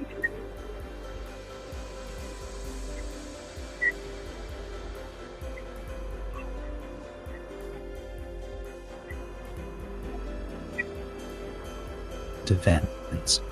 Thus, whenever an unusual celestial event happens, people naturally start pondering if it's a harbinger, an event that's stirring up a lot of buzz. We're talking about a solar eclipse, but not your run-of-the-mill eclipse. This one is a total solar eclipse, and they don't happen every day. What's really catching people's attention is the significance this eclipse holds, especially in relation to the United States and Israel. Some are even drawing connections between this celestial spectacle and predictions surrounding the 2024 election. And there's a camp of thinkers who view it as a potentially ominous sign, perhaps even heralding the end times. But hold on to your seats, because in today's video, I'm going to delve into the depths of this phenomenon and decipher what it truly signifies. I assure you, the revelations at the conclusion of this video will leave you astounded. The Bible isn't silent on matters concerning celestial events and their implications for the end of days. It's peppered with references to the sun, moon, stars, and possibly even eclipses in the context of prophecies regarding the end times. For instance, in Luke 21:25, Jesus alludes to signs in the sky as precursors to significant events. Thus, whenever an unusual celestial event happens, people naturally start pondering if it's a harbinger of apocalyptic events. To fully grasp the significance of a celestial sign, such as a solar or lunar eclipse, one must consider a variety of factors. These include historical precedents, biblical references, contemporary global events, and the broader context in which the event occurs. Guys, my inbox was full of desperate people after I showed them the income app. I'm here on vacation, but I decided to take some time off to give my followers a demonstration of how easy it is to use. Check this out. With just one button on my phone, in 30 seconds, the money will automatically drop into my account. This will cover my hotel expenses for the day, everything I've consumed, and there'll still be some left over. So, how does it work? I just got a message on my phone telling me the time and which button to press. Press it, and all you have to do is wait for the profits to roll in. It's so easy that even my kid could make a fortune off of this. For those who want to try it out, the app creator has provided a 7-day free trial. You can start racking up the profits immediately. By piecing together these elements, we can discern whether it's a genuine warning or merely a cog in the wheel of a larger biblical prophecy. As Ecclesiastes 1-9 wisely notes, history tends to repeat itself, implying that patterns observed in the past often recur. What's truly thought-provoking is the unchanging nature of God. His character remains steadfast, transcending time and circumstances. This implies that his communication with humanity, his response to sin, and his dealings with nations maintain a consistent pattern throughout history. There are recurring themes, particularly concerning the idolatry and moral decay of nations, which God consistently addresses. Every significant prophet in biblical history who confronted the idolatry and immorality of Israel was accompanied by specific signs and warnings foretelling impending events. In Revelation 6-1-6, the 4 horsemen symbolize divine judgment upon nations. Each horse and its rider represents a different aspect of this judgment. First, there's a rider on a white horse, often interpreted as a figure of conquest or leadership, bringing upheaval and discord to the world. This is followed by a red horse, symbolizing war, which leads to conflict and turmoil. Then, a black horse appears, representing famine, resulting in economic hardships and agricultural struggles. Finally, a pale horse, ridden by death, brings illness and plague, further adding to the chaos and suffering. These events, described in Revelation, are not isolated incidents, but reflect recurring patterns throughout history. They serve as warnings of divine intervention in response to the sins and idolatries of nations. For example, in ancient times, God used Nebuchadnezzar, the Babylonian ruler, to judge not only Israel, but also surrounding nations like Egypt, Syria, and others mentioned. Prophets like Jeremiah warned of impending judgment through famine and plague before Babylon's invasion. In Jeremiah 38:2, God instructs people to surrender to the Babylonians to save their lives. This historical context highlights the cyclical nature of divine judgment throughout history. In contemporary times, parallels can be drawn between biblical prophecies and current events. Since 2020, the world has witnessed pestilence, famine, economic hardships, widespread civil unrest, and the looming threat of war. These events have affected not just specific regions, but the entire globe, including the United States. These signs are seen by some as indications of God's wrath upon the world, serving as reminders of the pervasive sin and idolatry present in many societies. While they may not signify the imminent end of the world, they point towards significant societal changes and the need for reflection and repentance. The four horsemen of Revelation symbolize the cyclical nature of divine judgment throughout history, warning nations of the consequences of their actions and calling for repentance and righteousness. Let's delve deeper into the fascinating roles of the sun and moon in biblical prophecy and their symbolic significance. In biblical interpretation, the sun often symbolizes the Gentile nations, while the moon represents Israel. Understanding this symbolism sheds light on the intricate connections between celestial bodies and spiritual concepts.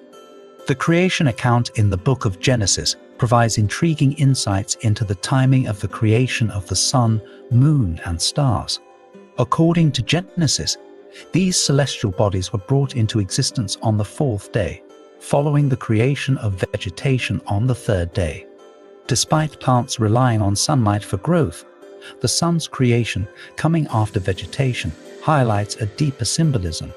It underscores the celestial body's pivotal role in sustaining Earth's ecosystems and regulating essential processes such as temperature and climate patterns. Remarkably, the absence of rain before Noah's flood, as described in Genesis 2-5-6, offers further context. Rainfall, a crucial component of Earth's water cycle, wasn't prevalent until after this cataclysmic event. Instead, streams from the earth watered the ground. This illustrates the transformative impact of divine intervention on natural phenomena. The preeminence of plants in creation, despite the sun's delayed appearance, hints at a purpose beyond mere physical sustenance. It suggests that the roles of the sun and moon were intricately linked to spiritual and temporal markers. Indeed, Genesis 1:14-19 elucidates this notion, depicting the sun and moon as ordained markers for time, regulating day and night, seasons, and significant events. They were designed to serve as celestial timekeepers, guiding humanity in observing festivals, marking seasons, and commemorating sacred occasions. This profound symbolism underscores the celestial body's significance in the divine order. They not only govern natural phenomena, but also serve as symbolic conduits for spiritual truths and prophetic indications.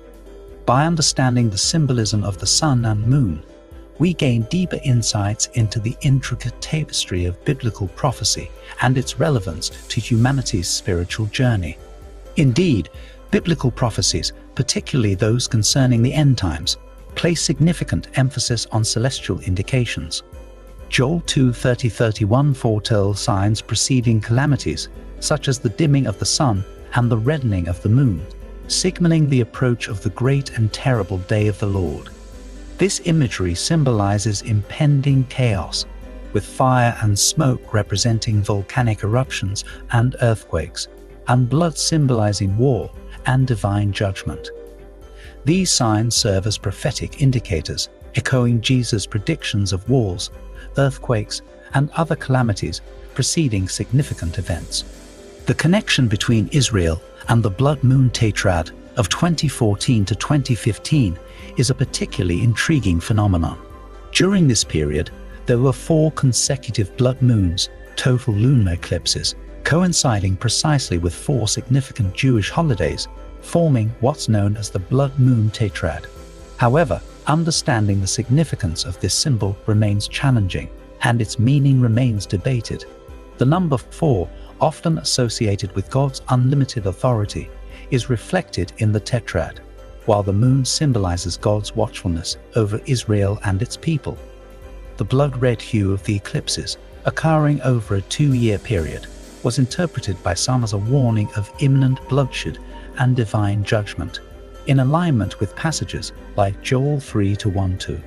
The Bible describes a pivotal event triggering both national judgment and a 7-year tribulation period. It speaks of a day when all nations gather in the valley of Jehoshaphat to be judged by God for their treatment of Israel, including dispersing its people and dividing its land. This aligns with current events, where countries are involved in dividing the land of Israel. Specific nations like Tyre, Sidon, and Philistia are mentioned in biblical prophecy as contributors to this division.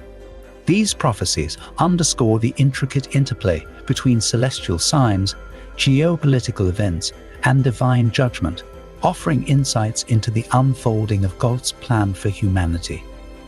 They serve as reminders of the importance of vigilance, repentance, and adherence to God's will in these tumultuous times. The historical and symbolic connections between the ancient Philistines, modern Palestinians, and biblical prophecies are indeed intriguing. The renaming of Israel to Philistia by the Romans after the destruction of the Second Temple holds deep significance. It was a deliberate act of mockery towards the Israelites and their God, highlighting the historical animosity between these peoples. The concept of a two-state solution involving Israel and the Palestinians finds its roots in prophetic scriptures, particularly in the book of Daniel, which speaks of a 7-year peace agreement involving Israel and the Antichrist. Similarly, the Phoenicians, known for their maritime prowess and trade networks, inhabited regions like Tyre and Sidon. The biblical references to the king of Tyre in Ezekiel 28 have often been interpreted symbolically, with some seeing him as a precursor to the Antichrist. The migration of Phoenician settlers to regions like Greece and Rome, and their influence in naming Europe after the Princess Europa, highlights the interconnectedness of ancient civilizations and their impact on modern geopolitics. The significance of these connections becomes even more apparent when considering the role these regions may play in future prophetic events, particularly concerning peace agreements and global governance structures. Moving to more recent times, the events of 2017 in America are noteworthy. The Great American Solar Eclipse on August 21, 2017, captured the attention of millions across the country as it traversed from the West Coast to the East Coast. However, the significance of such celestial events lies not only in their astronomical rarity, but also in their potential alignment with biblical and prophetic themes. The following month, the Revelation 12 sign, involving a unique alignment of stars and constellations resembling the imagery described in Revelation 12, further piqued interest and speculation among believers and scholars alike. These events serve as reminders of the intricate interplay between celestial phenomena, biblical prophecy, and historical events, prompting reflection on the broader spiritual significance of such occurrences in our modern world. The alignment of stars and constellations, as witnessed in the Revelation 12 sign, is indeed an exceedingly rare occurrence, documented only twice in history. This cosmic phenomenon carries profound implications, particularly when viewed in conjunction with the forthcoming 2024 eclipse. Embedded within these celestial events lies a symbolic narrative of great significance, one that resonates deeply with biblical prophecy and the intricate tapestry of human history. At the heart of this narrative lies the battle between the saints and the Antichrist, often symbolized by the beast, as foretold in Revelation 12. This There have been many great duos. Poshra and Beans. My name is Moses Redende, a radio personality in this fair city of ours, Kampala. So when I say I know a bit about what it takes to up your game and defy the odds, you should believe me. This cosmic struggle intertwines with the prophesied national rebirth of Jerusalem and Israel, serving as a poignant reminder of the spiritual and geopolitical forces at play in the world today. The alignment of stars and constellations serves as a celestial harbinger, signaling the gravity of these impending events and urging humanity to heed the warnings contained within ancient texts. The subsequent unveiling of President Donald Trump's deal of the century, named Peace to Prosperity, adds a layer of complexity to this unfolding narrative. This peace proposal, ostensibly aimed at achieving a two-state solution between Israel and the Palestinians, raises profound questions about the division of land and its implications for biblical prophecy. The ensuing global pandemic, economic turmoil, civil unrest, and political upheaval further amplify these concerns, casting a shadow of uncertainty over the future trajectory of human civilization. Remarkably, these events seem to defy conventional expectations, challenging established interpretations of biblical prophecy. Yet, upon closer examination, they align with the intricate web of prophecies woven throughout Scripture, underscoring the enduring relevance and significance of these ancient texts in guiding our understanding of contemporary events. Moreover, the formation of alliances such as Gog and Magog, catalyzed by geopolitical shifts and economic realignments, further underscores the prophetic significance of these times. The convergence of nations and coalitions, driven by shared interests and strategic imperatives, sets the stage for a dramatic reckoning on the world stage, one that echoes the apocalyptic visions of prophets of old. As we navigate these turbulent waters, it behooves us to remain vigilant and discerning, to seek wisdom and insight from the timeless truths enshrined within sacred scriptures. For in the unfolding of these cosmic and geopolitical dramas, we find echoes of divine providence and the inexorable march of history towards its appointed end. The alignment of celestial events, particularly the solar eclipse set for April 8, 2024, carries profound implications within the framework of biblical prophecy. Unlike the previous eclipse in 2017, this forthcoming eclipse will carve an X-shaped path of totality over the United States, intersecting with the constellation of Leo, symbolizing Jerusalem and Judah. This cosmic alignment occurs precisely 7 years after the 2017 eclipse, occurring just 7 months before the 2024 presidential elections. The number 7 holds immense symbolic significance in biblical prophecy, often denoting completion or fulfillment. In this context, it hints at the culmination of the 70 weeks of judgment assigned to Israel, symbolized by 7-year cycles. Rather than serving as a harbinger of impending doom, this eclipse acts as a reflection of past events while pointing towards future fulfillment. The X-shaped trajectory of the eclipse path bears a striking resemblance to the Hebrew letter Tav, which connotes a seal or mark. This letter carries profound symbolism, as evidenced by its rare usage in scriptures like Ezekiel 9, where it represents a protective seal granted to those who lamented the sins of the first Jewish temple before its destruction by Babylon. This imagery foreshadows the marking of the beast and the sealing of protection upon the 144,000 witnesses during the 7-year tribulation period, reminiscent of the marking of doorposts during the inaugural Passover in Exodus. Thus, the Tav mark looming over the United States signifies both judgment and protection, particularly concerning the division of Israel's land and the unfolding events prophesied in Scripture. It serves as a potent reminder of the intricate interplay between celestial phenomena, historical occurrences, and spiritual truths, urging us to seek wisdom and discernment as we navigate the tumultuous currents of human history. In essence, the convergence of celestial signs and biblical prophecy underscores the timeless relevance of Scripture in interpreting contemporary events and discerning the divine purpose underlying them.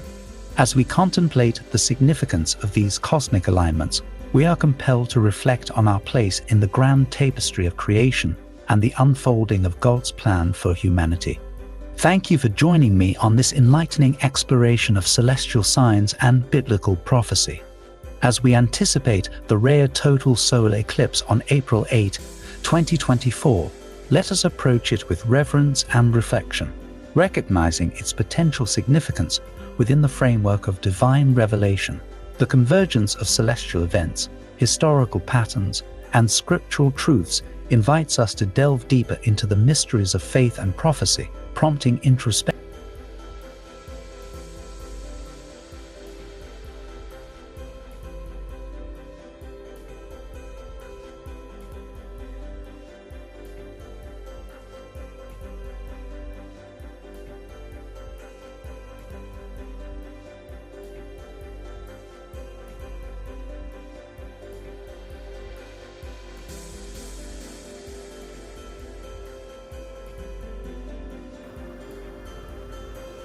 This coming for eclipse um, is going to be a different experience for different people with their different um, beliefs. Religious people, atheists, scientists, um, you know, they're not religious people, the ones who believe in humanitarian, humanity, I don't know how they call it. The conscious ones, higher. Everyone has their own concept when it comes to, of course, this scenario of this very eclipse. But a solar eclipse, of course, occurs when the moon passes between the earth and the sun. Now, temporarily blocking the sun's light from reaching certain areas of the earth's surface.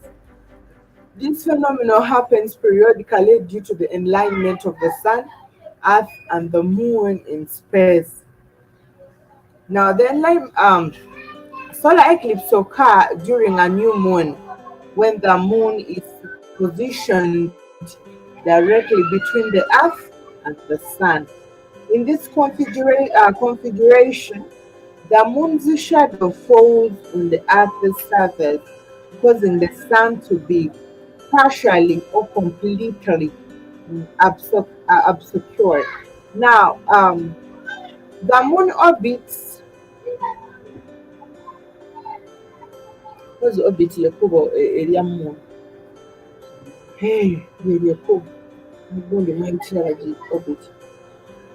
The moon orbits the Earth in elliptical path, while the Earth orbits the Sun in a slightly titled and elliptical orbit. Now, solar eclipse occur when this orbital path align in such a way that the moon's shadow intersects with the Earth's surface. When we used to see that with the persons when I have a solar eclipse, they used to say that the sun is fighting with the moon. Moon, sun, and and and we would do bad. People would be serious. The sun is going to win the moon. And people would be always, like when they put a hen or chicken or a cock in a ring so that they fight each other. When they put cocks to fight or roosters, people in Africa they'll be witnessing this and they'll be like in a restaurant. Some people will be like, let's see who's gonna win. The sun is trying to struggle, the moon is overtaking the sun and stuff. It's always a little bit funny. I've just remembered now. So we grew up knowing that when there is an eclipse, the sun is fighting the moon because they're not friends. So when they meet, they have to fight, and and they are done. But of course, there is somebody who always emerges the winner, and then you look at the darkness, you say, "Yo, you have covered the sun. The sun is not strong enough. The moon has taken over." So anyway, there are two primary types of solar eclipse. There is total and partial. Now, during a total solar eclipse, the moon completely covers the sun, resulting in a period of darkness known as totality. For observers within the path of the totality. Now, during a partial solar eclipse, the moon only partially covers the sun, resulting in a crescent-shaped sun visible to observers. Now, the path of totality is the narrow corridor on the Earth's surface where observers can experience a total solar eclipse. This path varies with each eclipse and depends on factors such as the moon's distance from the Earth and the angle of its shadow. Solar eclipses occur relatively frequently but are visible from specific locations on Earth. On average, there are between 2 to 5 solar eclipses per year, including both total and partial eclipses. However, the path of totality for a total solar eclipse is much narrower, and observers need to be within this path to witness totality.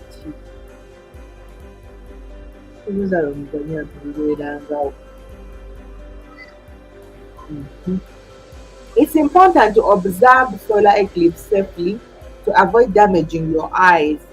Looking directly at the sun during an eclipse can cause permanent eye damage or blindness. Specialized solar viewing glasses or indirect viewing methods such as pinhole projectors or solar filters are recommended for safe observation. Now, in Africa, we have a traditional way of, of observing the solar eclipse. We don't have the pinhole, whatever, the glasses and stuff like that. Other people use this negative, the film, but we have a traditional way. Usually, people when they get water, they put water in different containers. It depends on how big the container, you know. So most people may put it in a big bucket or a big basin, and they keep it to calm, and it doesn't have the wave movement or a shaking. So the water is so calm.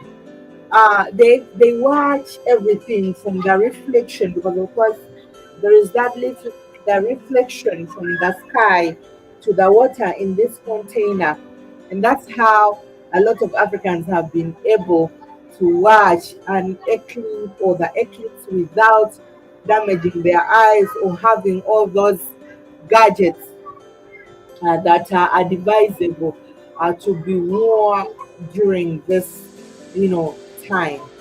Yeah, people put the water in containers and keep the water for something like 10 minutes. It comes down, and they observe. You can see clearly from the reflection. You can see clearly from the water uh, how everything is, of course, going on. How the sun is fighting the moon. Uh-huh. Okay.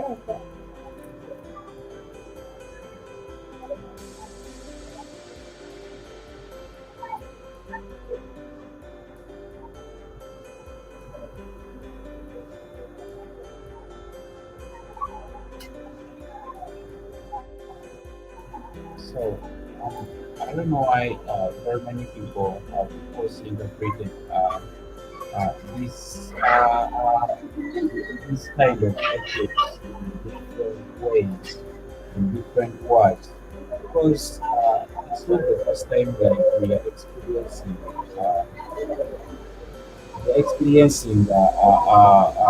eclipse in the world.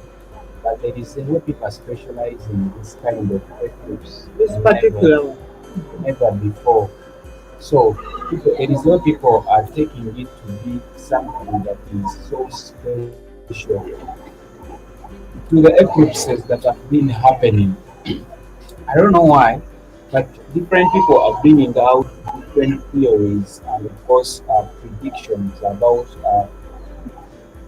this eclipse. Even some people have started talking about the world. People are predicting that world might come. So different people,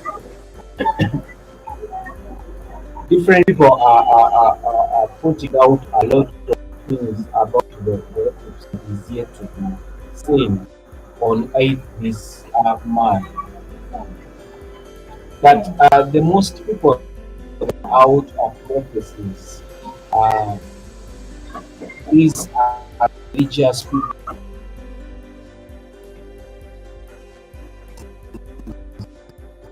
to be to another level.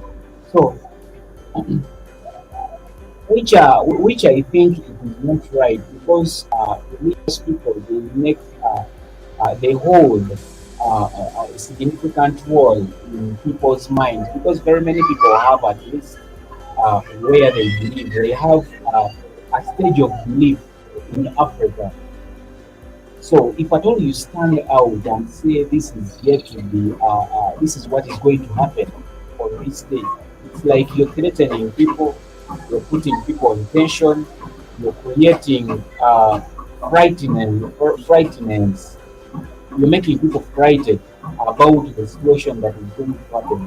Then it is, of course, something which is not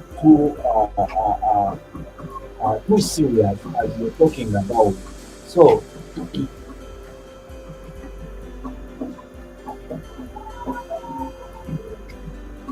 so, uh, so I don't know why people say that many things are yet to come just because of that eclipse.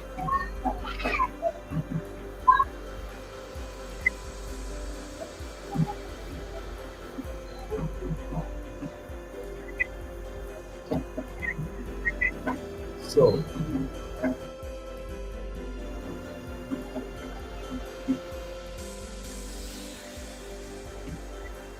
so I don't know why it's so people are taking uh,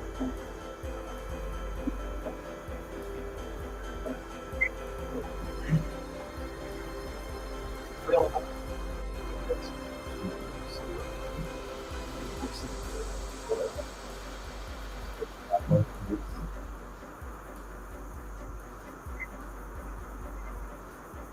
And I'm sharing.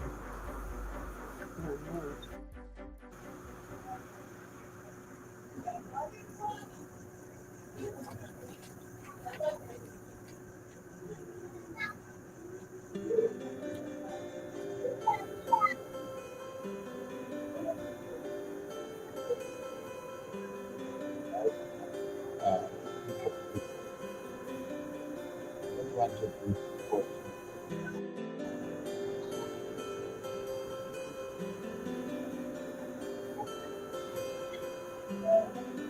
people to be not to be something I want to share.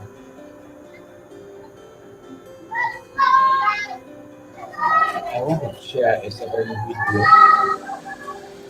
I'm using that video here, and I wanted to share that video so that you can see how a lot of people are creating fear amongst people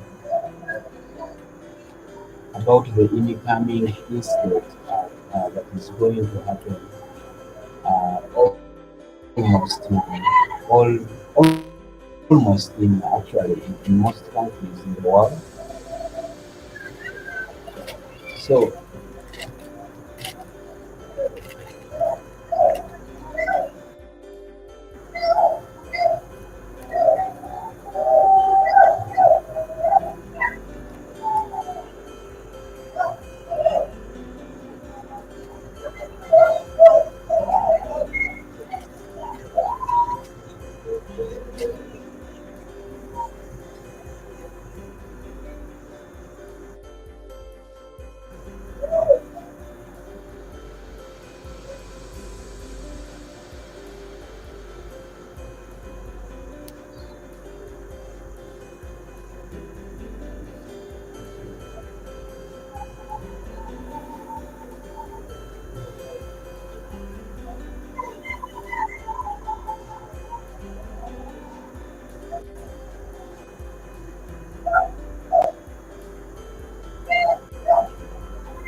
I've been actually following the news related to the happening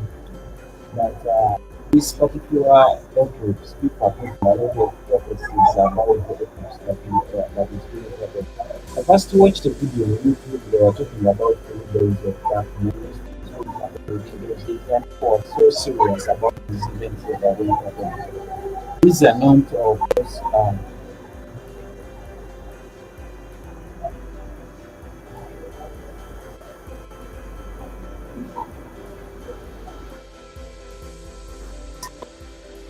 these are not scientists, but these actually these ideas of individuals about what's going to happen. Because if at all,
No, no, no,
you check yourself.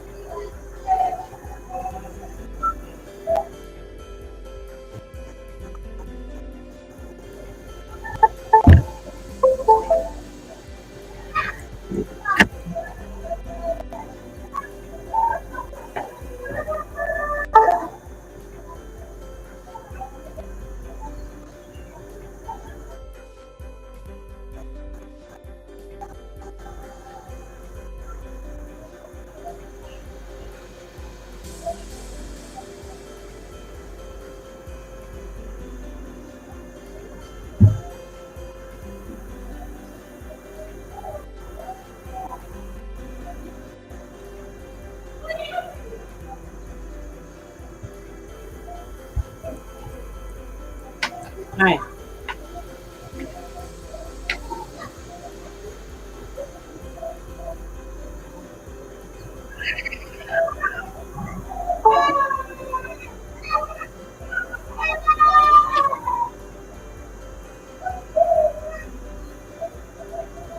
Sorry about that. Innocent was looking for a video. The network is so slow. It is not um, helping.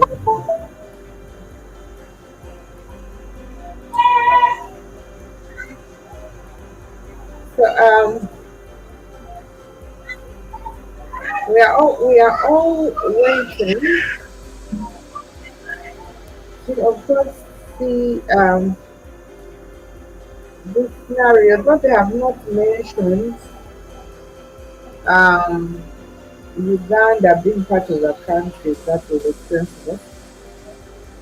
But the scientists are so sure that US is going to experience this, and not the entire US, but also particularly some states of it. Um, we are waiting to see um, what is going to happen. But of course, everyone is taking it at a different. Well, okay, I thought it was still up. Everyone is perceiving or receiving the information differently. But of course, our brothers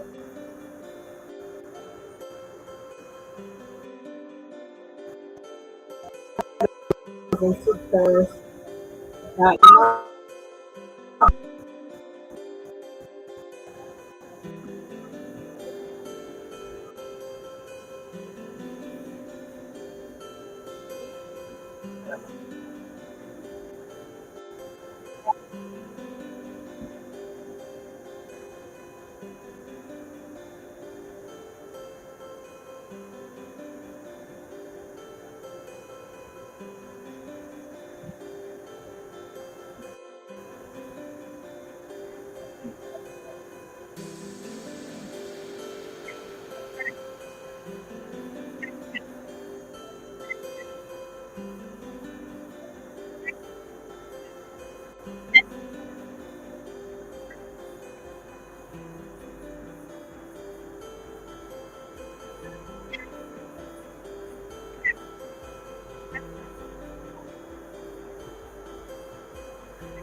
Yeah,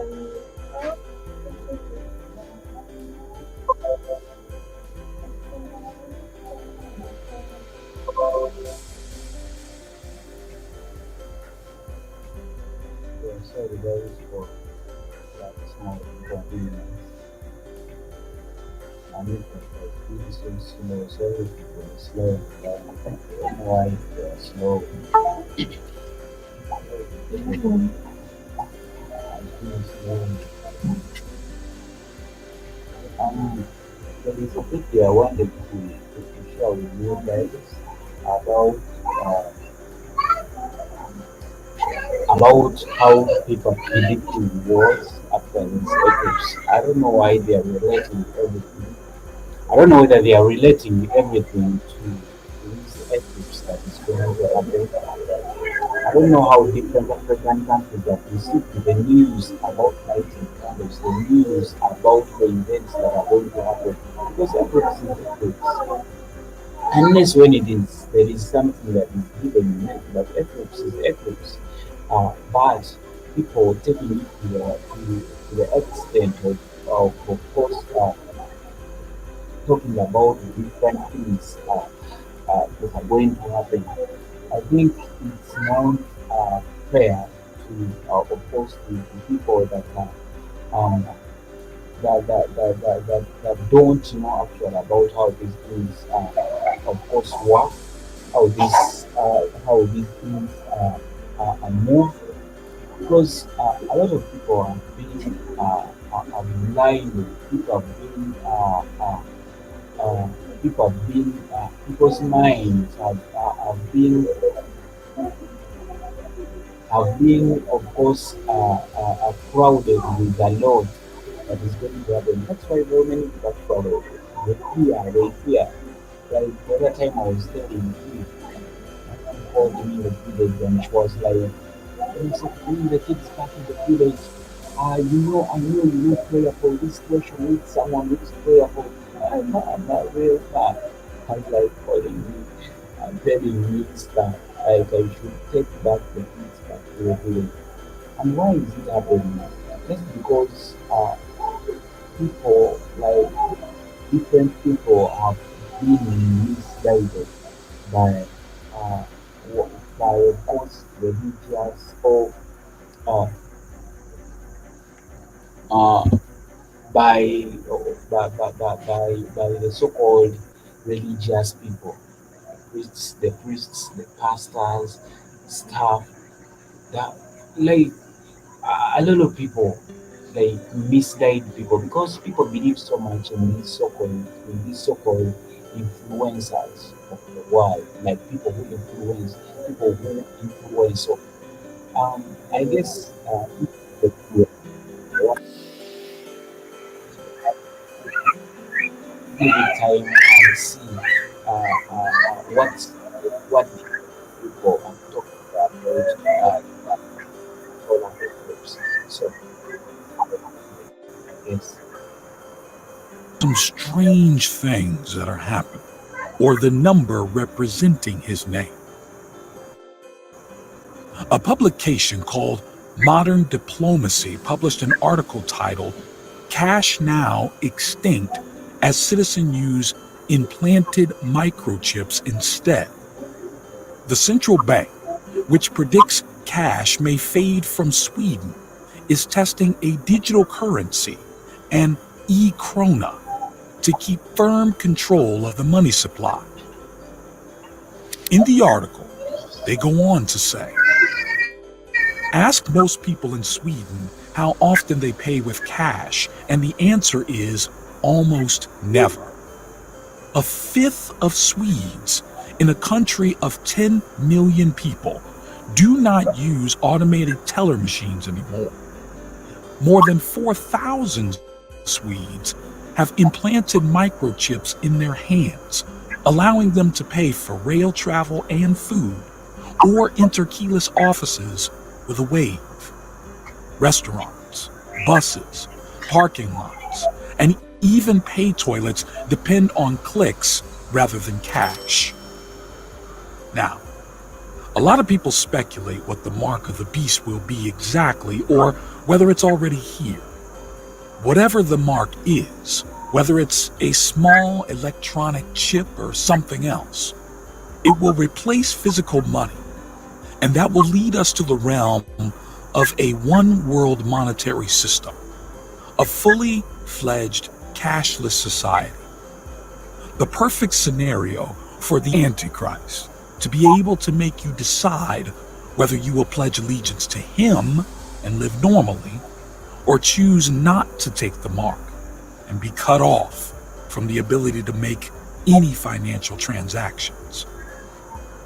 Number 2, Luke chapter 21, verse 25 says, "There will be signs in the sun, in the moon, and in the stars, and on the earth distress of nations with perplexity, the sea and the waves roaring." Now, the Washington Post published an article that read, "There's a total solar eclipse coming soon. A rare celestial event is mere months away.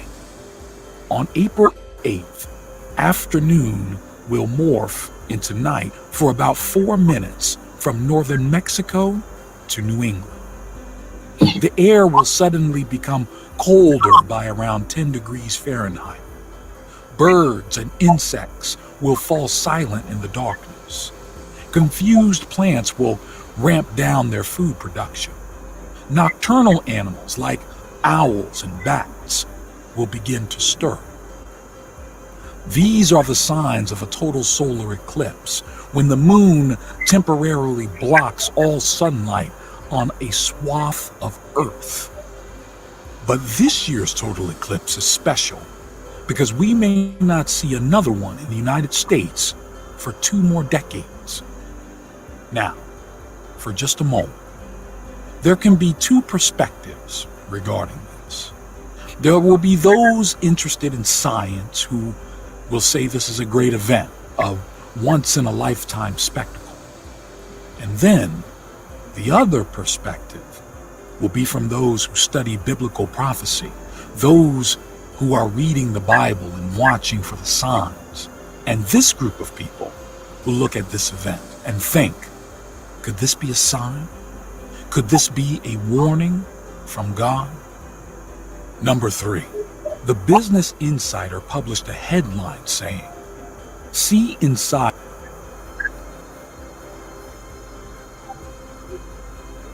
So, I think another part of the video I want to share about the solar eclipse, and also like people are taking like people are like that are weighing it in different perspectives, and that is the scientific way perspective, and of course the biblical way perspective, because a lot of people, because the Bible was of course written by people. We know that Bible was written by people who predicted what will of course happen after some time. So let's wait for that day and see what's going to happen. I don't know, of course, what's going to happen, because never before, I've never experienced actually any total solar eclipse before. I've never seen it. However, I saw like in 2016, I experienced an eclipse, but it was night. Things weren't even clear. I watched how the clouds within that time tried to change, telling us that the moon was of course overtaking the sun. But it was night. It was night. But, actually, I'm one of those people. If at all it is going to happen in Uganda, if at all it's going to stretch to Uganda, I'll be glad to see this thing for the first time, and all the prophecies, but all they are real. I'm here to be. I'm going to be a witness, and I'll be coming here to, of course, testify what I saw with the solar eclipse. The total solar eclipse that is going to happen, because yes, even USA has been receiving different eclipses over time. Even it once had that total eclipse, but it has never seen this before. This is something that has been taken as special because it is new. It has never seen before. here to be. I'm here to see and just try what's going on. You As everyone is eagerly waiting for express this tomorrow. Um, well, I am people are talking about it differently, and I'm sure people who are even talking about it have never experienced it before. They are talking from their own assumptions, their own point of view. But of course, those who will experience this, they will have experienced a huge phenomenon. And I hope um, it turns out to be amazing, not threatening and scaring. And I hope a lot of people don't lose in the due course of, of this whole thing. Because, like I told you guys, apparently a lot of people are making a huge preparation. I was I was explaining to you what total darkness and these other things mean. It is according to the scientific perspective, it isn't as total, I don't know, as extreme as the religious perspective has. But of course, the religious believers, I hope that people don't make blunders. Um, I pray they don't make blunders within this shortest while. And I also pray that we all stay safe during this event. We enjoy the scenario, um, of course, and the view. I'll be super excited to, of course, experience it. I know Uganda hasn't, I has is not mentioned, but I so very much believe that we are going to see. Because last time we had an eclipse, um, I don't know, it's 2000 something. It was huge. In entire East Africa, it was huge. It was very extremely visible. In Uganda, people traveled, come and do it. I mean, that's when I knew. Well, I thought it is just an eclipse, but people take this so serious. They have to, of course,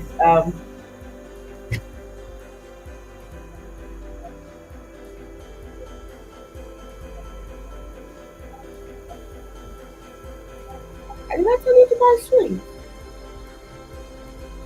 Why am I doing sweet for my no sweet, no sweet, no.